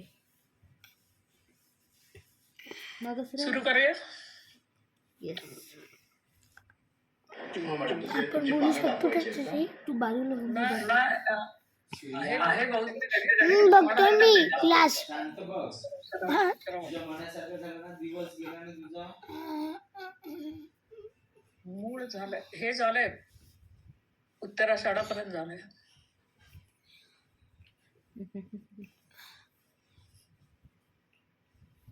नमस्कार. गणपती बाप्पा, गुरुवारे श्री श्रीफळ सद्गुरु बंधू विलासदेव सर्वांना वंदन करून आपण आपला वर्ग सुरू करूया. आपले शेवटचे, खरं म्हणजे हा तो म्हणाला तसा खेळ खेळण्यासारखा आणि त्याच्यात रमून जाण्यासारखा भाग आहे. तुम्ही इकडे एवढ्या 4x4 स्क्रीनवर बघताय तर तुम्हाला एवढी मजा येते. खरं आकाश बघायला जेव्हा कधी वेळ मिळेल तेव्हा बघा. किमान नेहरू प्लॅनेटोरियम मध्ये जाऊन तरी बघा असं मी नक्की सांगेन. की त्याचं जे पोझिशन किंवा आपण आपल्याशी ऍक्च्युअल निगडीत असून सुद्धा आपल्याला कितीतरी माहिती नसते, ते सगळं तुम्हाला बघायला मिळेल. श्रवण नक्षत्र मालिकेतील 22वे नक्षत्र, 4ही चरण मकर राशीत म्हणून चतुष्पाद नक्षत्र. याची व्याप्ती 280 अंश ते 293 अंश 20 कला इतकी आहे. म्हणजेच मकर राशीतून 10 अंशापासून 23 अंश 20 कला. याचा प्रमुख योग तारा अल्टेअर आहे. त्याचे 3 तारे आडव्या रेषेत असून मधला तारा हिरवा, तेजस्वी आणि प्रखर आहे. त्याची क्वालिटी पण दिलेली असते. तो किती प्रकाश वर्ष दूर आहे, तो प्रखर आहे, माइल्ड आहे, सौम्य आहे, हे सगळं त्याच्यामध्ये दिलेलं असतं. आणि त्या अनुषंगाने आता ऋषिकेश म्हणाला जसं त्याचं प्रभाव पडतो, किती प्रभाव पडतो ते आपल्याला जाणवू शकतं. म्हणजे आता कृत्तिकाचे तारे प्रखर दाखवले, ते नुसते दिसताना पण त्याचं ब्राईटनेस जो आहे तो आपल्याला कळतो. आणि एखादा तारा जो प्रखर नाही, सौम्य आहे, त्याचा प्रकाश दिसताना कसा दिसतो, तर त्यानुसारच त्यांचे प्रभाव पडताना दिसतो. तर कृत्तिकेतले सगळे ताऱ्यांचे प्रभाव आपल्याला पुढच्या ह्या सेशन मध्ये होतीलच, की ते कसे. आणि तो कोयता आहे, मग ते कोयत्याने 1 किंवा 2 तुकडे कसे होतात हे सगळे आपल्याला पुढच्या अभ्यासात दिसेलच. ठीक आहे. या नक्षत्राचा हा मधला तारा हिरवा, तेजस्वी, प्रखर आहे. आणि नक्षत्र श्रावण नक्षत्र आहे. त्यामुळे म्हणजे त्या नक्षत्रावरूनच महिन्याचं नाव दिलं गेलं की श्रावण महिन्यात ते रात्रभर आकाशात दिसतं. जू, जे, जो आणि ख हे नक्षत्र आणि अभिजित नक्षत्र त्याच्या मध्ये आहे, ते आपण बघू थोड्या वेळाने. आणि खो, खे, खो ही श्रवणाची चरणाक्षर आहेत. ऊर्ध्वमुखी, सुलोचनी, देवगणी, चर पृथ्वी तत्वाचे अंत्यनाडी असलेलं आणि वानर योनी असलेलं हे नक्षत्र. या नक्षत्रात चंद्राचा शीतलपणा, शनीची कष्ट करण्याची वृत्ती आणि भगवान विष्णूचा मुत्सद्दीपणा अशा सर्व शुभ गुणांचा मिलप दिसतो. उंची कमी ते मध्यम. याचं कारण गेस करा. उंची कमी काय येईल या लोकांची? कुठली रास येते याच्यामध्ये? मकर रास आहे. ती पृथ्वी तत्वाची रास आहे, म्हणून या लोकांची उंची कमी राहील. ओके. जरा आडव्या किंवा बेढप असतात, हाडं दिसतात त्यांची, मांसल भाग कमी असतो, रोग प्रतिकारक शक्ती पण यांची मध्यम असते. शिरा आणि हाड असे दिसतात वरती, म्हणजे स्किन दिसताना शिरा अगदी प्रॉमिनंटली आपण बघू शकतो. त्यांची हाड मजबूत किंवा काटक असतात. जातक सदाचारी, ईश्वर भक्त, परोपकारी, आज्ञाधारक, कार्यतत्पर, आचार संपन्न, धर्मशील, शांत, निश्चयी, लोकप्रसिद्ध, स्पष्ट वक्ते असतात. परंपरेची आवड असते आणि संशोधक वृत्ती असते. संशोधक वृत्ती शनीमुळे प्राप्त होते, कारण शनीकडे जी चिकाटी आहे त्या गुणाची आवश्यकता असते संशोधन करण्यासाठी. असं 2 मिनिटं बघितलं आणि संशोधन झालं असं सहसा होत नाही. त्याच्यामुळे शनी प्रधान व्यक्तिमत्व असतात तेच लोक PhD करण्यासाठी किंवा त्यांचा पत्रिकेतला शनी प्रधान व्यक्ती असा म्हणण्याचा अर्थ की शनीच्या राशीच असायला पाहिजे असं नाही, त्यांच्या पत्रिकेतला शनी सुद्धा सपोर्टिव्ह असायला पाहिजे. तर ते लोक PhD सारखं कार्य त्यांच्या हातून घडतं किंवा ते करू शकतात, त्यांची कपॅसिटी असते. अर्थात प्रत्येक त्या माणसाकडे आहे म्हणून तो PhD करेल का असं होत नाही. मग त्याचं 5वं 9वं स्थान म्हणजे पंचम स्थान म्हणजे प्राथमिक शिक्षण, 9वं स्थान म्हणजे उच्च शिक्षण, या सगळ्या गोष्टी मॅटर करतातच. पण शनी प्रधान असल्यामुळे यांना सखोल अभ्यास करण्याची वृत्ती असते. त्यातही विशेष करून कला, इतिहास आणि राजकारण या विषयांचा अभ्यास आवडतो म्हणा किंवा त्यांच्याकडनं तो जास्ती प्रमाणात केला जातो. यांना होणारे रोग दाहक नसतात, परंतु दीर्घकाळ रेंगाळणारे म्हणतो आपण त्याला, म्हणजे लॉंग टर्म साठी ते चालतात की झाले आणि पटकन बरे झाले असं होत नाही. त्याच्यामध्ये मुरणारी सर्दी, त्वचा विकार, गुडघेदुखी, सांधे घासणे किंवा झिजणे. गुडघेदुखी अशासाठी की आता राशीनुसार मकर राशीचा अंमल गुडघ्यावर येतो, त्याच्यामुळे गुडघेदुखी हा विकार त्यांना होताना दिसतो. अंक 2 आणि 8 रत्न मोती आणि नीलम. मोती आहे चंद्राचा, नीलम शनीचा आणि आराध्य वृक्ष आहे रुई. आता या रुईच्या पानाचा चीक हे गुडघेदुखीवरती, तुम्हाला किती ऐकलंय माहित नाही, पण या गुडघेदुखीवरती रुईच्या पानाला तेल लावून थोडंसं गरम करून ते गुडघ्यावरती बांधायचं असतं बघा बोलली किंवा ना मी. तळपायाला सुद्धा बांधतात. तर ही गुडघेदुखी कमी होते, म्हणजे ते त्याच्यावरचं औषध आहे. म्हणजे आपण स्टार्ट टू एंड अगदी अश्विनीपासून आतापर्यंत आपण जे बघितलं ते आराध्य वृक्ष जो योजला आहे त्या मी घेतलं. नक्षत्रासाठी, तर त्या नक्षत्रावर नक्षत्र व्यक्तींना किंवा नक्षत्र जातकांना होणाऱ्या रोगानुसारच त्याचं आयोजन केलेलं आहे. म्हणजे आपले हे जे ऋषीमुनी किती महान म्हणू आपण की त्यांचा एवढा अभ्यास होता हे आपल्याला अगदी सहज कळून येतं. आराध्य वृक्ष रुई आणि दान पूजन किंवा अन्नदान मुहूर्तामध्ये सर्व शुभ कार्यासाठी शुभ आहे. ए तिकडे जाऊ नको. त्याच्यातलं नेहमीप्रमाणे विद्यारंभ वगैरे किंवा अनेक नवीन गोष्टी शिक्षणासाठी त्याचा उपयोग केला जातो. नवीन वस्त्रालंकार धारण करणे आणि विशेषत्वाने औषधी वृक्षांची लागवड त्या नक्षत्रावर केली जाते. आता म्हणून आपण बघितलं की नॉर्मली शुभ नक्षत्र आहे त्याच्यावरती औषधी वृक्षांची लागवड बरेच नक्षत्रामध्ये सांगितली गेली आहे. त्याचं कारण आहे की त्या औषधी योग्य नक्षत्रावर त्यांची लागवड झाली की त्याची जी शुभ फळ आहे ते आपल्याला अधिक चांगल्या प्रकारे मिळते. ही त्याच्या मागची भावना.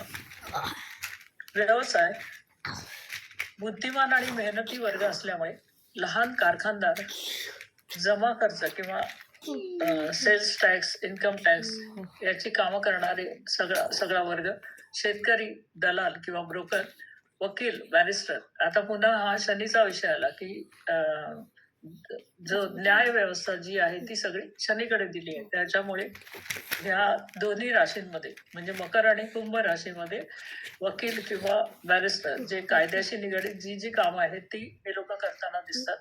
इंजिनियर, उत्पादक किंवा कुठल्याही प्रकारचं प्रोडक्शन जे इंजिनिअरिंगशी रिलेटेड असेल ते, कॉन्ट्रॅक्टर्स, इथे विशेष करून तेल व्यापारी.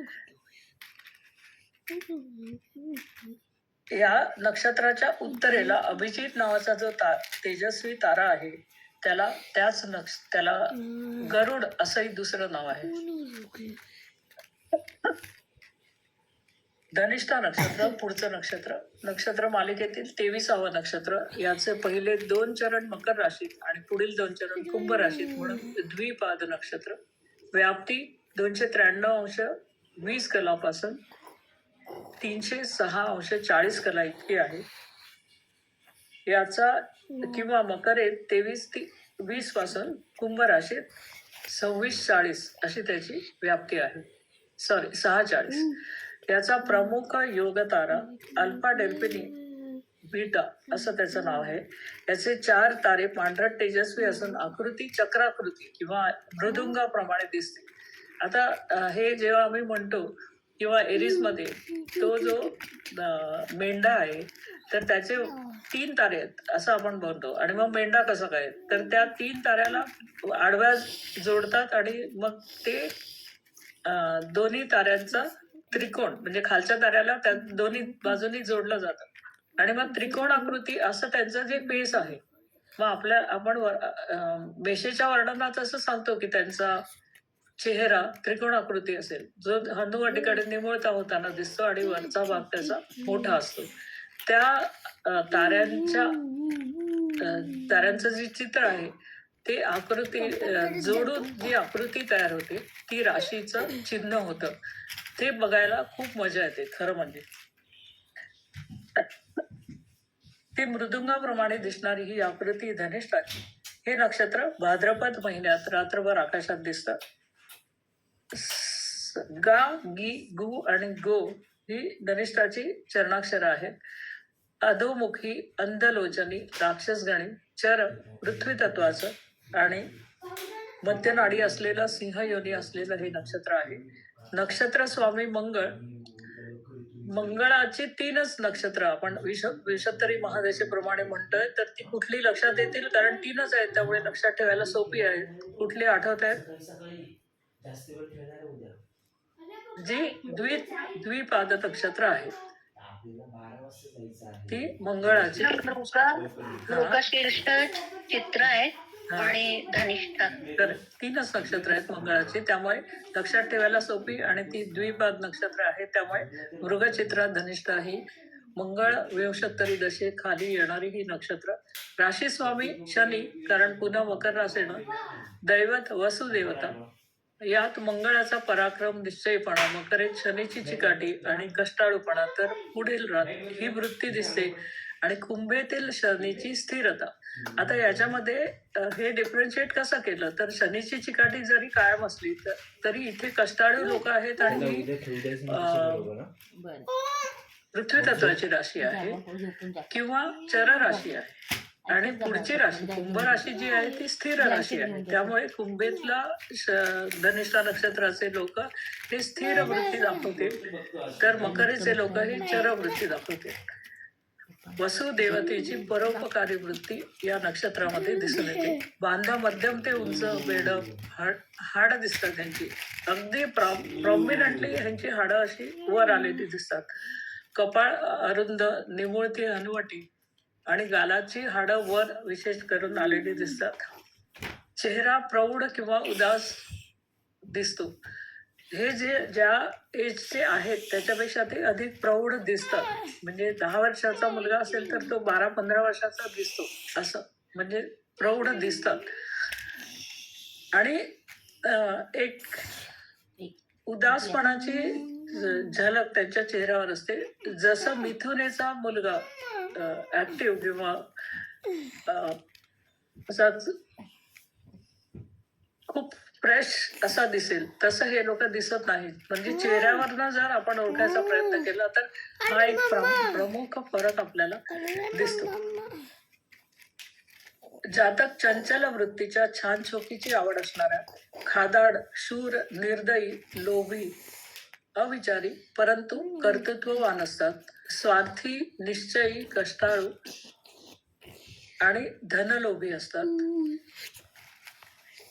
ह्याच्यामध्ये स्त्री द्वेष्टा असं दिलंय, त्याचा अर्थ इथे मित्र कमी हा प्रामुख्याने दिसतो. स्त्री द्वेष्टा हे नेमकं कळलं नाही खरं म्हटलं तर, किंवा त्यांचे जे मित्र परिवार जो असतो तो पुरुष वर्ग म्हणजे समलिंगी, स्त्री असेल तर स्त्री किंवा पुरुष असेल तर पुरुष मित्र असतात असा त्याचा प्रामुख्याने अर्थ घ्यायला हवा इथे तरी. आणि मित्र कमी असतो कारण स्वतःच्या मध्येच रमणारे किंवा अबोल असतात. त्यामुळे मित्रवर्ग मित्रपरिवार कमी असतो. मंगळ आणि शनी हे 2 ग्रह आपण पापग्रह म्हणतो, परंतु हे 2 ग्रहांनी हातात हात घालून चांगलं काम करायचं ठरवल्यास फार महान कार्य घडतात. कारण ह्याच्यात मंगळाची धडाडी आणि साहस आणि शनीची योजना किंवा प्री प्लॅनिंग जे परफेक्ट असतं ते त्या योजनाबद्धतेला साथ देऊन धडाडीने एखादं काम केलं तर ते इतकं अप्रतिम किंवा खूप महान स्वरूपाचं कार्य आपल्याला झालेली दिसतात. आपण जेव्हा हा राशीचा अभ्यास करू किंवा पत्रिका नेमके अभ्यास करू तेव्हा ज्या पत्रिकांमध्ये याचा उल्लेख असेल ते आपण घेऊच. यांना होणारे रोग इथे मंगळ आल्यामुळे दाहक आणि मुरणारे असतात. कापणे, भाजणे, हाड मोडणं, कारण तो धडपड आहे ना मंगळ स्वभावाने. आणि इथे शनीच्या अनुसार त्वचा रोग, दमा किंवा मुखरोग अशा प्रकारचे विकार यांना होताना दिसतात. अंक 9 रत्न पोवळे आणि नीलम. इथे मंगळाचं पोवळं आणि शनीचं नीलम आणि आराध्य वृक्ष शमी. याचं दान आहे सोनं किंवा सुवर्ण. मुहूर्तामध्ये बऱ्याच कार्यासाठी शुभ, जसं की मुंज, वारसं, देवालय, विहिरी खोदणं. आता विहिरी खोदणं जिथे आलं तिथे आपण आपल्या लक्षात घ्यायचं की जे आपण विश्लेषण करतो की ते अधोमुखी असणार, म्हणजे त्याच्यामुळे आपल्याला खालच्या बाजूला खोदण्याची कामं किंवा वरच्या बाजूला बांधकाम करण्याची अधोमुखी किंवा ऊर्ध्वमुखी त्या शब्दानुसारच कळतात. वाहन घेणे, नवीन वस्त्रालंकार घेणे, धारण करणे. आता तुम्ही हा प्रश्न तुमच्या मनात बरेचदा येत असेल की कुठलंही नवीन वस्त्र घेतलं की घ्यायचं, घालायचं, त्याच्यात हे कशासाठी बघायचं, म्हणजे मुहूर्त कशासाठी बघायचा. तर एक प्रयोग करून बघायला हरकत नाही. एखादं अशुभ मुहूर्त असेल, अशुभ नक्षत्र असेल, त्यावरती एखादा वस्त्रालंकार धारण करून बघा आणि शुभ मुहूर्तावर वस्त्र धारण करून बघा. त्यातला फरक तुम्हाला अनुभवल्यानंतर लक्षात येईल.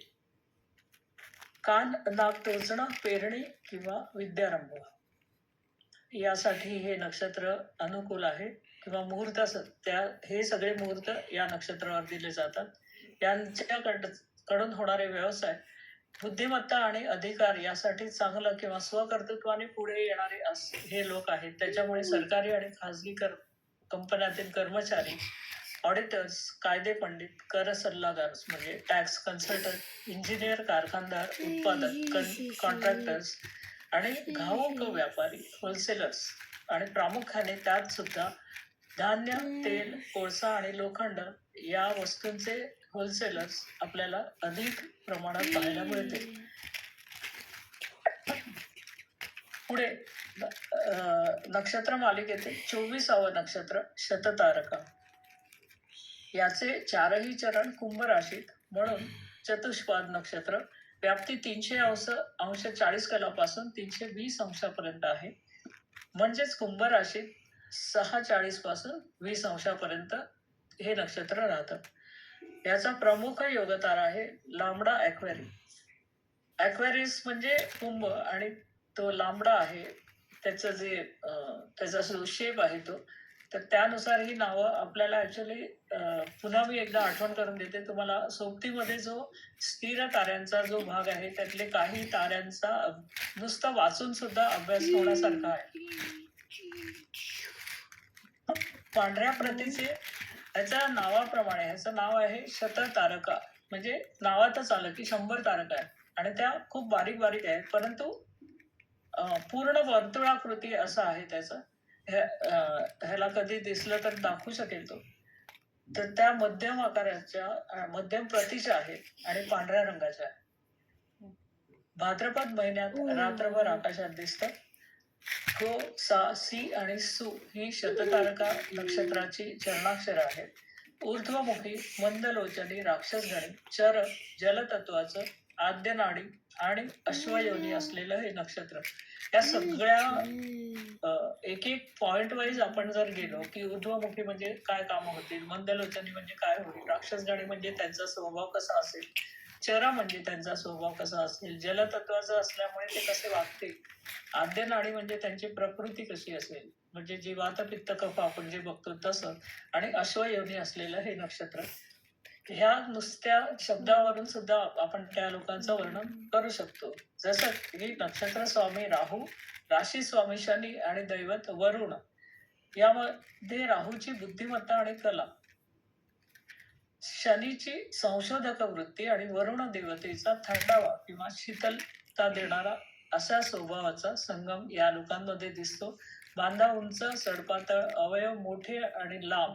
जसं आपण मगाशी त्या ताऱ्याचं नाव बघितलं की योग तारा, त्याचं नाव आहे लांबडा ॲक्वेर, आणि त्यानुसार ह्यांचे अवयव जे आहेत ते उंच, सडपातळ, अवयव मोठे आणि लांब दिसतात. म्हणजे हात पाय जे स्पेसिफिक आपण डिफरन्शिएट करायचा प्रयत्न केला तर ते त्या प्रमाणामध्ये लांबी त्यांची अधिक असलेली दिसून येते. दिसण्याला तरतरी किंवा ऍक्टिव्ह दिसतात.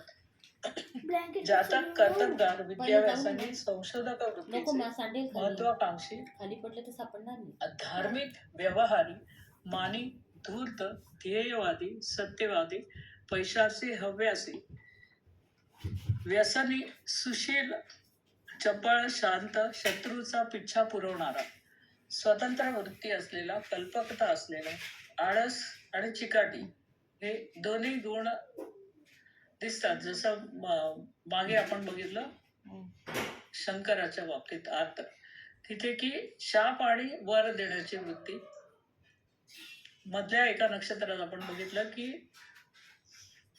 ते शाप किंवा वर द्यायचं, किंवा आपल्याला एखादी गोष्ट मिळाली नाही तर आपल्या असं म्हणायचं की रागाने की कोणालाच ती मिळू नये, आणि किंवा त्या उलट की आपल्याला नाही मिळाली तर चालेल पण निदान आपल्या मुलाबाळांना किंवा इतर लोकांना ती मिळू दे. हे दोन वेगळे किंवा दोन टोकाचे विचार जे आहेत ते सुद्धा याच्यामध्ये दिसतात, कारण हा? याच्यामध्ये राहू पण आहे काय चाललंय तुझं? चालू आहे ना. पितेस का पाणी? आणि शनी पण आहे, आणि त्याच्या व्यतिरिक्त मगाशी म्हटलं तसं वरुण देवतेचा शीतलता किंवा थंडावा देण्याची वृत्ती. म्हणजे त्यामुळे हे परस्पर विरोधी असे गुणधर्म आपल्याला या नक्षत्र जातकांमध्ये दिसून येतात. शत्रूचा पिच्छा पुरवणारा म्हटलंय, ती काहीशी राहूची वृत्ती आपण म्हणू शकतो की जो राग आलाय किंवा रिवेंज घेणं ज्याला आपण म्हणतो, तर का तू मला छळलंस किंवा का तुझ्यामुळे मला हे त्रास झाला तर मी पण तुला असंच करणार, आहे किंवा का अशा पाणी प्रकारची सुरू? जी वृत्ती असते दे मला तशा टेबलवरचं काही पाणी. वृत्ती याच्यामध्ये दिसते. रोग दाहक किंवा तीक्ष्ण नसले तरी मुदतीचे किंवा दीर्घकाळ रेंगाळणारे असे असतात. रक्तदाब, हृदयविकार, संधिवात. आता इथे पुन्हा गुडघे आणि गुडघ्याच्या खालचा पायाचा भाग आला, त्याच्यामुळे हा संधिवात. इथे मानसिक विकार, दमा, वातविकार, थंडी, ताप, सर्दी आणि शीर दुखावणे किंवा सुजणे स्पेसिफिक यांचा प्रमुख रोग किंवा आजार आहे तो पायात गोळे येणं. रात्री पाय असे स्ट्रेस करायची ज्यांना सवय असते आणि पटकन पोटरीमध्ये गोळा येऊन अक्षरशः ओरडतात की इतका असह्य असतो तो ते पेन, ती वेदना जी असते ती. ठीक आहे, आपण नंतर कधीतरी बोलू या विषयात. आणि एखादी शीर जी दुखावली जाते किंवा सुजली जाते पायाची किंवा मणक्याची, तर ते पण यांच्यासाठी एक स्पेसिफिक आजार किंवा विकार दिसतो. अंक 6 आणि 8 रत्न नीलम आणि गोमेद. गोमेद हे पासूचं आणि नीलम शनीचं. आराध्य वृक्ष कळंब, दान, साखर. मुहूर्तामध्ये हे शुभ कार्यासाठी अनुकूल नाही, तरी सुद्धा नवीन वाहन आरंभ करू शकतो. आणि जनावर घेण्यासाठी शेतकऱ्यांचा जो भाग आहे त्याच्यामध्ये नवीन जनावर विकत घेण्यासाठी, मुलांचं कान नाक टोचणे शस्त्रक्रियेसाठी चांगलं आणि मुंजीसाठी चांगलं. व्यवसायानुसार बघायला गेलं तर इथे इंजिनियर, CA, कायदे पंडित, पुन्हा सगळ्या कायद्याचा जो भाग आला तो शनी प्रधान व्यक्तीकडे असतो. असं जे मी म्हटलं ते शततारका नक्षत्र आणि शनी प्रधान म्हणजे आणि कुंभ पाणी दे राशी. ना मला. त्याच्यामुळे हे सगळे व्यवसाय या लोकांकडनं होताना दिसतात. शास्त्रज्ञ आणि अर्थशास्त्रज्ञ दोन्हीही, लेखक, प्रकाशक, मोठे अधिकारी, व्यापारी वर्ग, केंद्र किंवा म्हणजे स्टेट गव्हर्नमेंट किंवा सेंट्रल गव्हर्नमेंट मध्ये उच्च अधिकारी, प्रशासक, मॅनेजर्स, कंपनीतील मॅनेजर्स या प्रकारचे व्यवसाय करताना किंवा त्या क्षेत्रामध्ये असताना आपल्याला ते दिसते. खिडकीचे पूर्वा भाद्रपदा हे नक्षत्र मालिकेतील पुढचं म्हणजे 25वं नक्षत्र. पहिले 3 चरण कुंभ राशीत आहेत आणि पुढचा 4था चरण शेवटचा मीन राशीत आहे, म्हणून हे त्रिपाद नक्षत्र. याची व्याप्ती 320 अंश ते 333 अंश 20 कला इतकी आहे. म्हणजेच कुंभ राशीतून 20 अंशापासून मीन राशीत 3 अंश 20 कलेपर्यंत ते येतं. याचा प्रमुख योगतारा बीटा पेगासी किंवा मार्काम असं त्याचं नाव आहे. याचे 2 तारे पांढऱ्या पिवळसर रंगाचे असून तेजस्वी आहेत. भाद्रपद महिन्यात रात्रभर आकाशात दिसू शकतं. इथे पण पुन्हा पूर्व आणि उत्तर असे 2 भाग झाल्यामुळे 2-2 तारे या पूर्ण नक्षत्राचे मिळून होतात. म्हणजे ते नक्षत्र बघताना किंवा अभ्यास करताना एकत्रित पाहिलं जातं. पण इथे याच्या स्वभाव गुणधर्मानुसार काहीसा फरक आपल्याला दोन्हीमध्ये दिसून येतो. अधोमुखी चिबिट लोचने मनुष्यगणी उग्र अग्नितत्वाचं आद्य नाडी आणि सिंह योनी असलेलं हे नक्षत्र आहे. इथे शुक्राचा प्रभाव पण येणार, कारण इथे कोण कोण आहेत तर नक्षत्र स्वामी गुरु, राशी स्वामी शनी आणि गुरु, दैवत अजैक चरण. बांधा उंच सडपातळ पण भारत असतं. हातपाय मांड्या मनगट लांब असतात. कपाळ मोठं आणि चौरस असतं. चेहरा उभट असतो. जातक स्वावलंबी, थोडंसं कठोर पण सच्शील, विद्या व्यासंगी म्हणजे विद्येची किंवा अभ्यासाची मनापासून आवड असणं हा एक भाग. सदाचारी, परोपकारी, आस्तिक, सुखी, समाधानी किंवा कुटुंबवत्सल असतात. चांगले मित्र सुख देणारा हा नक्षत्र जातक असतो. खूप खोलवर विचार करून बोलतात, त्याच्यामुळे यांचा व्यवसाय काय असेल तुम्ही जज करू शकता. विलक्षण स्मरणशक्ती हा यांचा एक भाग. होणारे रोग चिवट किंवा दीर्घकाळ रिंगाळणारे असतात. त्याच्यामध्ये अर्थातच थंडी, सर्दी, ताप. ऋषिकेश शिरबावीकर टू काहीतरी विचारलं का त्याने? माझं लक्ष नव्हतं. मॅडम, अजैक चरण म्हणजे काय हे विचारलं मी. अजैक चरण हे देवतेचं नाव दिलंय. त्याचं कुठेही चित्र किंवा फोटो आजपर्यंत मी पाहू शकले नाही किंवा नाही मिळाला, पण त्याचं नाव अजैक चरण आहे आणि म्हणून त्याचा नक्षत्र देवता नाममंत्र सुद्धा अजैकपदे नमः एवढाच आहे. त्याच्याबद्दल फार विशेष माहिती 2-3 देवता आहेत नक्षत्रांच्या की त्याची योग्य प्रकारे किंवा सखोल जाऊन माहिती नाही मिळाली. ओके. देवता अजैक चरण असं म्हटलंय. शनीची चिकाटी आणि दूरदर्शीपणा, गुरुचा शहाणपणा व बुद्धिमत्ता.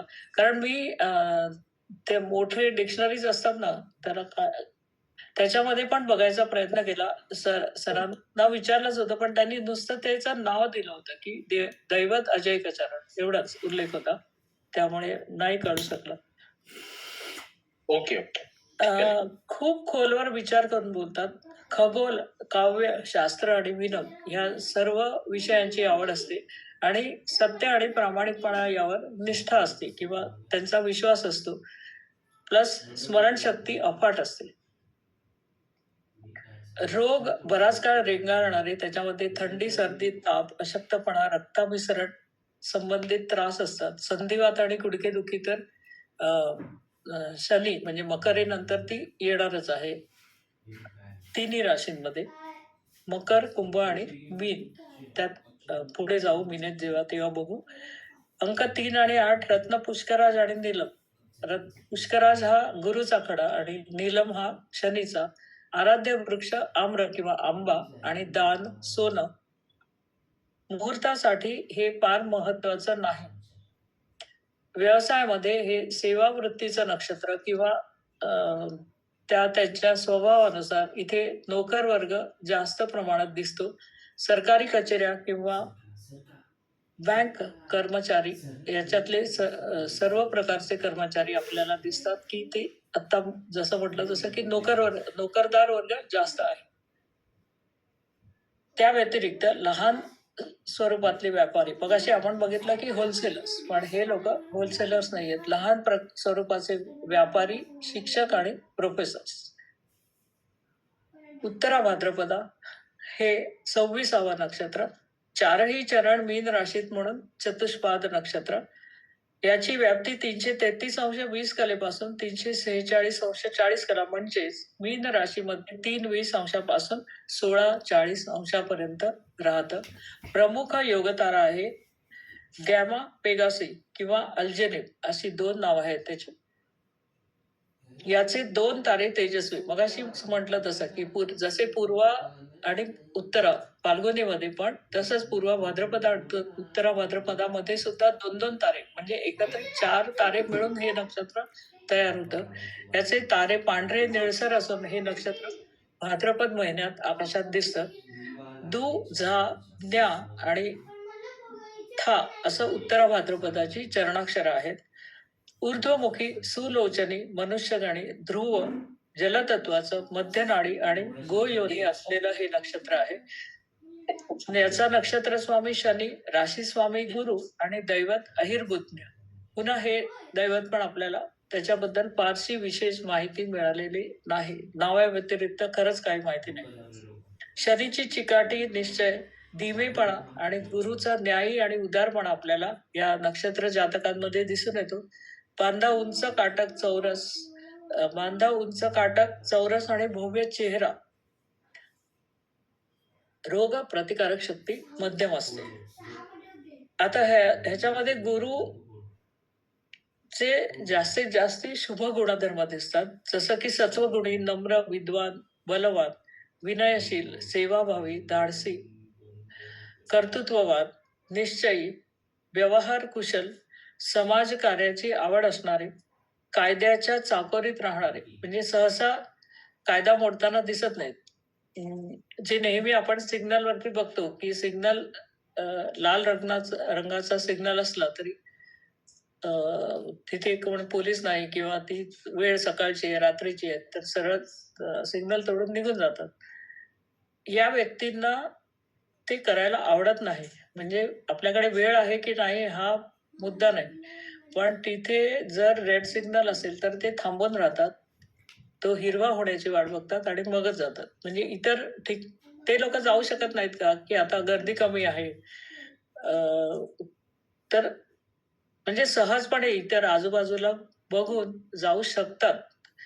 इतर लोक जसे सिग्नल तोडून जातात, पण ह्यांची वृत्ती तशी नसल्यामुळे ते सिग्नल हिरवा होण्याची वाट बघतात. म्हणजे थोडक्यात की त्यांना नियम मोडणं आवडत नाही.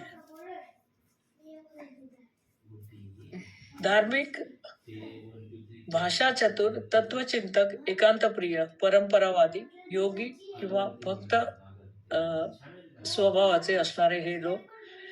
यांना होणारे विकार शीतविकार, सर्दी, पोटाचे विकार, अपचन, वातविकार, हातापायाला मुंग्या येणे किंवा हातापायाला घाम येणे. पायाला घाम विशेष करून त्यांच्या पावलांना घाम येत असतो इत्यादी बराच काळ रेंगाळणारे, दीर्घकाळ राहणारे असे विकार संभवतात.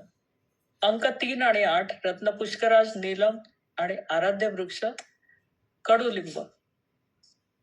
दान शेळी.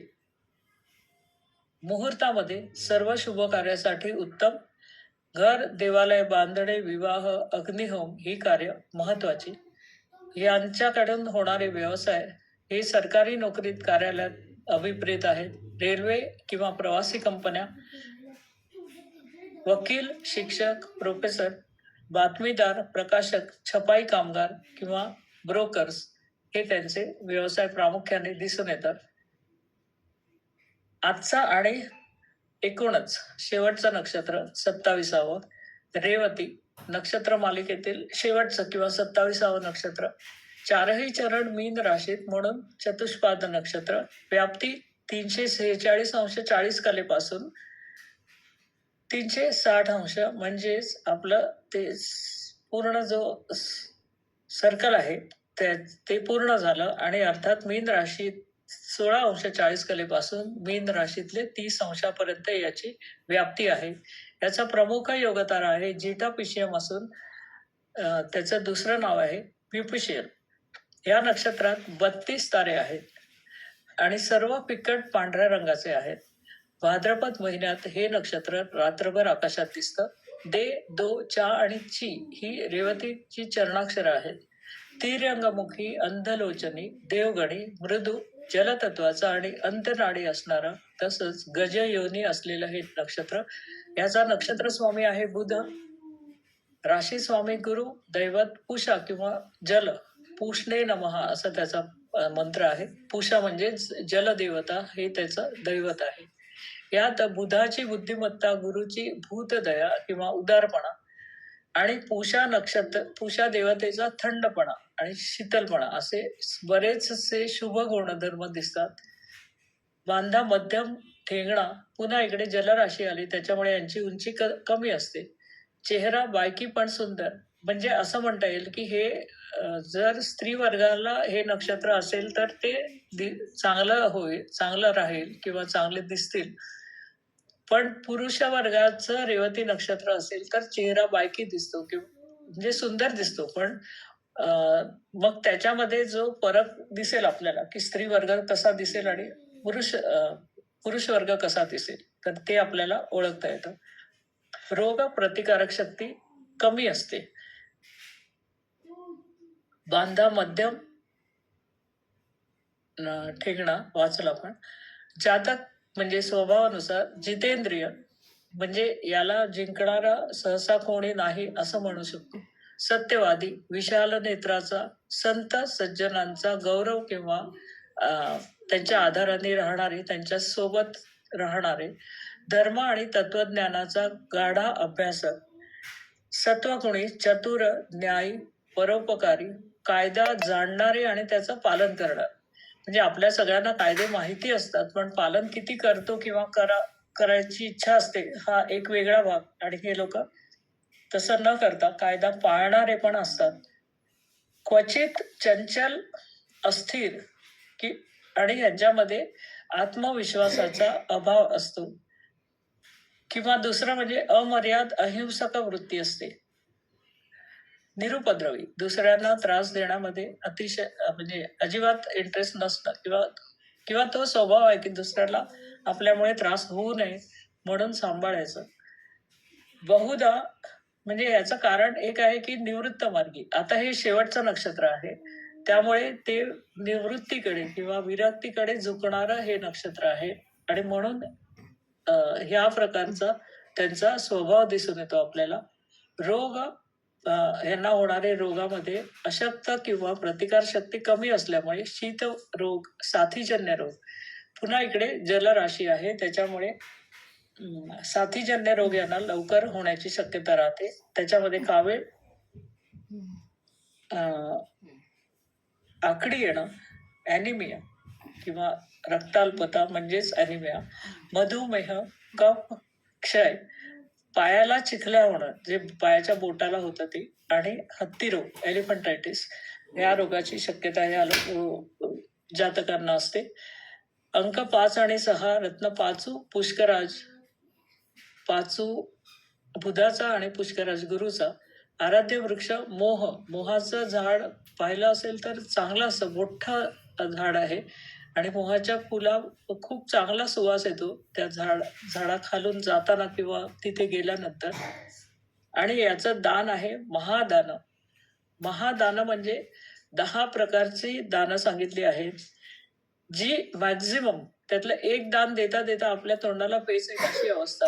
तर म्हणजे त्यातली महादानामध्ये मी वाचलं येते की भूमी, कन्या, वाहन, जे आपल्याला जे शक्य आहे ते अशी महादान सगळ्यात जास्तीत जास्ती दान करायचं असा त्याचा अर्थ आहे. मुहूर्तामध्ये सर्व कार्यासाठी शुभ आणि चांगलं आहे. व्यवसाय सुशिक्षित मध्यम वर्ग, बँक कर्मचारी किंवा सरकारी खात्यातील, रेल्वे, प्रवासी कंपन्यातले कर्मचारी यांच्यासाठी हे म्हणजे या ठिकाणी हे लोक काम करताना दिसतात. दलाल किंवा ब्रोकर, कारण द्विस्वभाव राशी आहे. सगळ्या द्विस्वभाव राशी या एजंट काम अधिक चांगल्या प्रकारे करू शकतात, कारण एकीकडे दुसरीकडे म्हणजे दोन्ही पार्टीमध्ये त्यांना समन्वय साधायचा असतो. त्यामुळे हे जे द्विस्वभाव राशीचे लोक आहेत हे ब्रोकर्स किंवा दलाल हे काम चांगलं करू शकतात. कर सल्लागार म्हणजे टॅक्स कन्सल्टंट, इथे सागरावर अंमल असलेला हे मीन राशी असल्यामुळे इथे मोत्यांच्या दागिन्याचे व्यापारी, भाजीपाला यासारखे व्यवसाय किंवा खलाशी बोट म्हणजे क्रूज वरती काम करणारे लोक आणि मिठाचे व्यापारी, कारण समुद्रातून त्या पाण्यातनं आपल्याला मीठ मिळतं आणि त्याचा आपण व्यापार करतो. तर त्याचा संबंध मीन राशीशी म्हणजे समुद्रावर त्यांचा अंमल असल्यामुळे मिठाचे व्यापारी त्या त्या राशींशी आणि त्या त्या नक्षत्र जातकांचा तिथे तिथे व्यवसाय आणि रोगाशी आपल्याला संबंध लावता येतो किंवा तो दिसतो. आपण सगळी 27 नक्षत्रांचा जेव्हा अभ्यास केला तेव्हा आपल्याला हे दिसून आलं. अशा प्रकारे नक्षत्र 27 ती आपली सगळी संपली असं आपल्याला म्हणायला हरकत नाही. त्यातलं आता तुम्हाला काय विचारायचं असेल तर विचारू शकताय.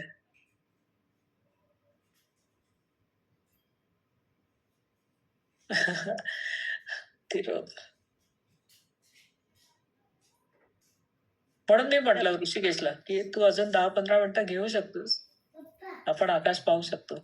जसं त्यांनी रामाच्या वेळची आकाश दाखवायचा प्रयत्न केला किंवा त्याचा प्रयत्न होता असं मी म्हणू, तसं त्या त्या वेळची ग्रहस्थिती आपल्याला किती सहजपणे दिसते किंवा दिसू शकते. हे अर्थात आजच्या तंत्रज्ञानाचं फलित असलं तरी हे सगळ्या ऋषीमुनींना माहित होतं. हे एक मोठं आश्चर्य की त्यांना ह्या सगळ्याची माहिती होती आणि म्हणूनच ते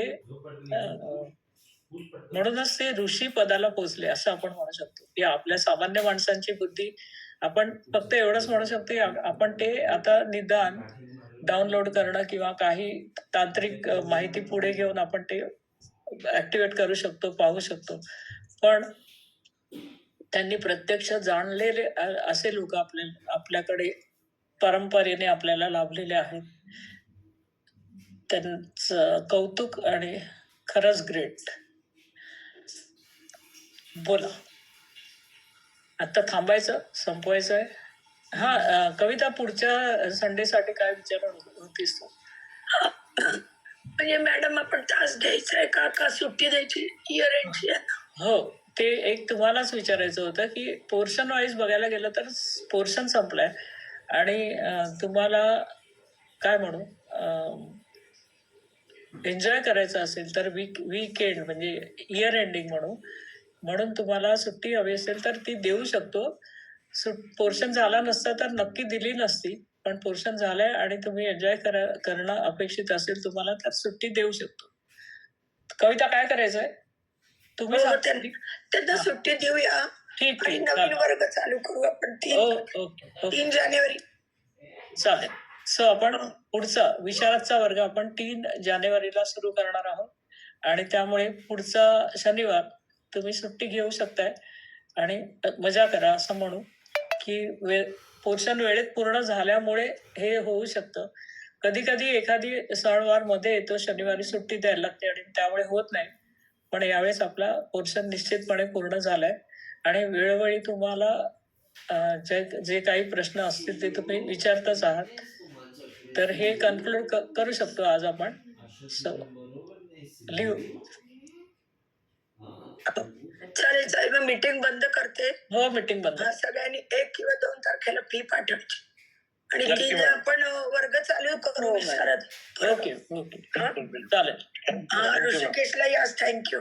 हो ना, खूपच मध्ये एकदम त्यांनी आकाश दर्शनाची झलक दाखवल्यामुळे एकदम आणि हे नंतर कळलं, मला माहित नव्हतं ठाणे मंडळाचे लोक आज गेले ते, नाहीतर मी प्रयत्न केला असता जायचा.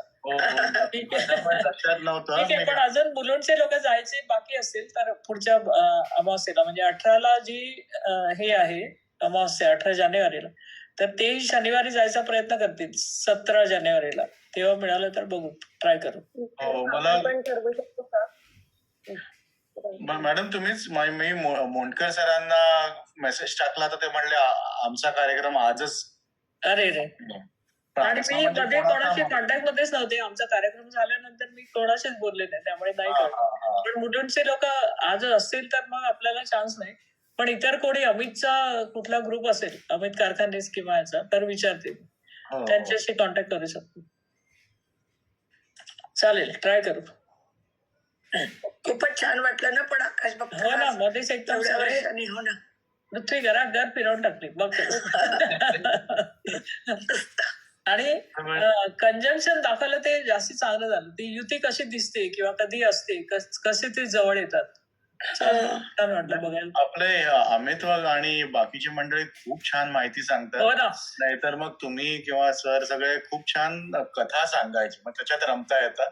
खूप आणि खूपच. आपण ठरवून काहीतरी करूया. म्हणजे मी आज फक्त काय काय करू शकतो याचा अंदाज घेतला नाही, पण चांगलं आहे. म्हणजे तू म्हटलंस तसं जसं आकाश पुढे जातं तसं ते बघणं खूप मजेशीर असतं. म्हणजे आकाश पुढे जाते, वरचं आकाश बघायचं, मग पुढे वर येणारे नक्षत्र बघायची, ते खूप आनंददायी असतं. निश्चितच बघूया, प्रयत्न करू. हो. Okay, bye, good night. Good night. Happy new year. हो, तुझं तोपर्यंत घसा बरा होईल, मग करूया. नवीन वर्षाच्या शुभेच्छा सगळ्यांना. होय होय, बरोबर. ओके.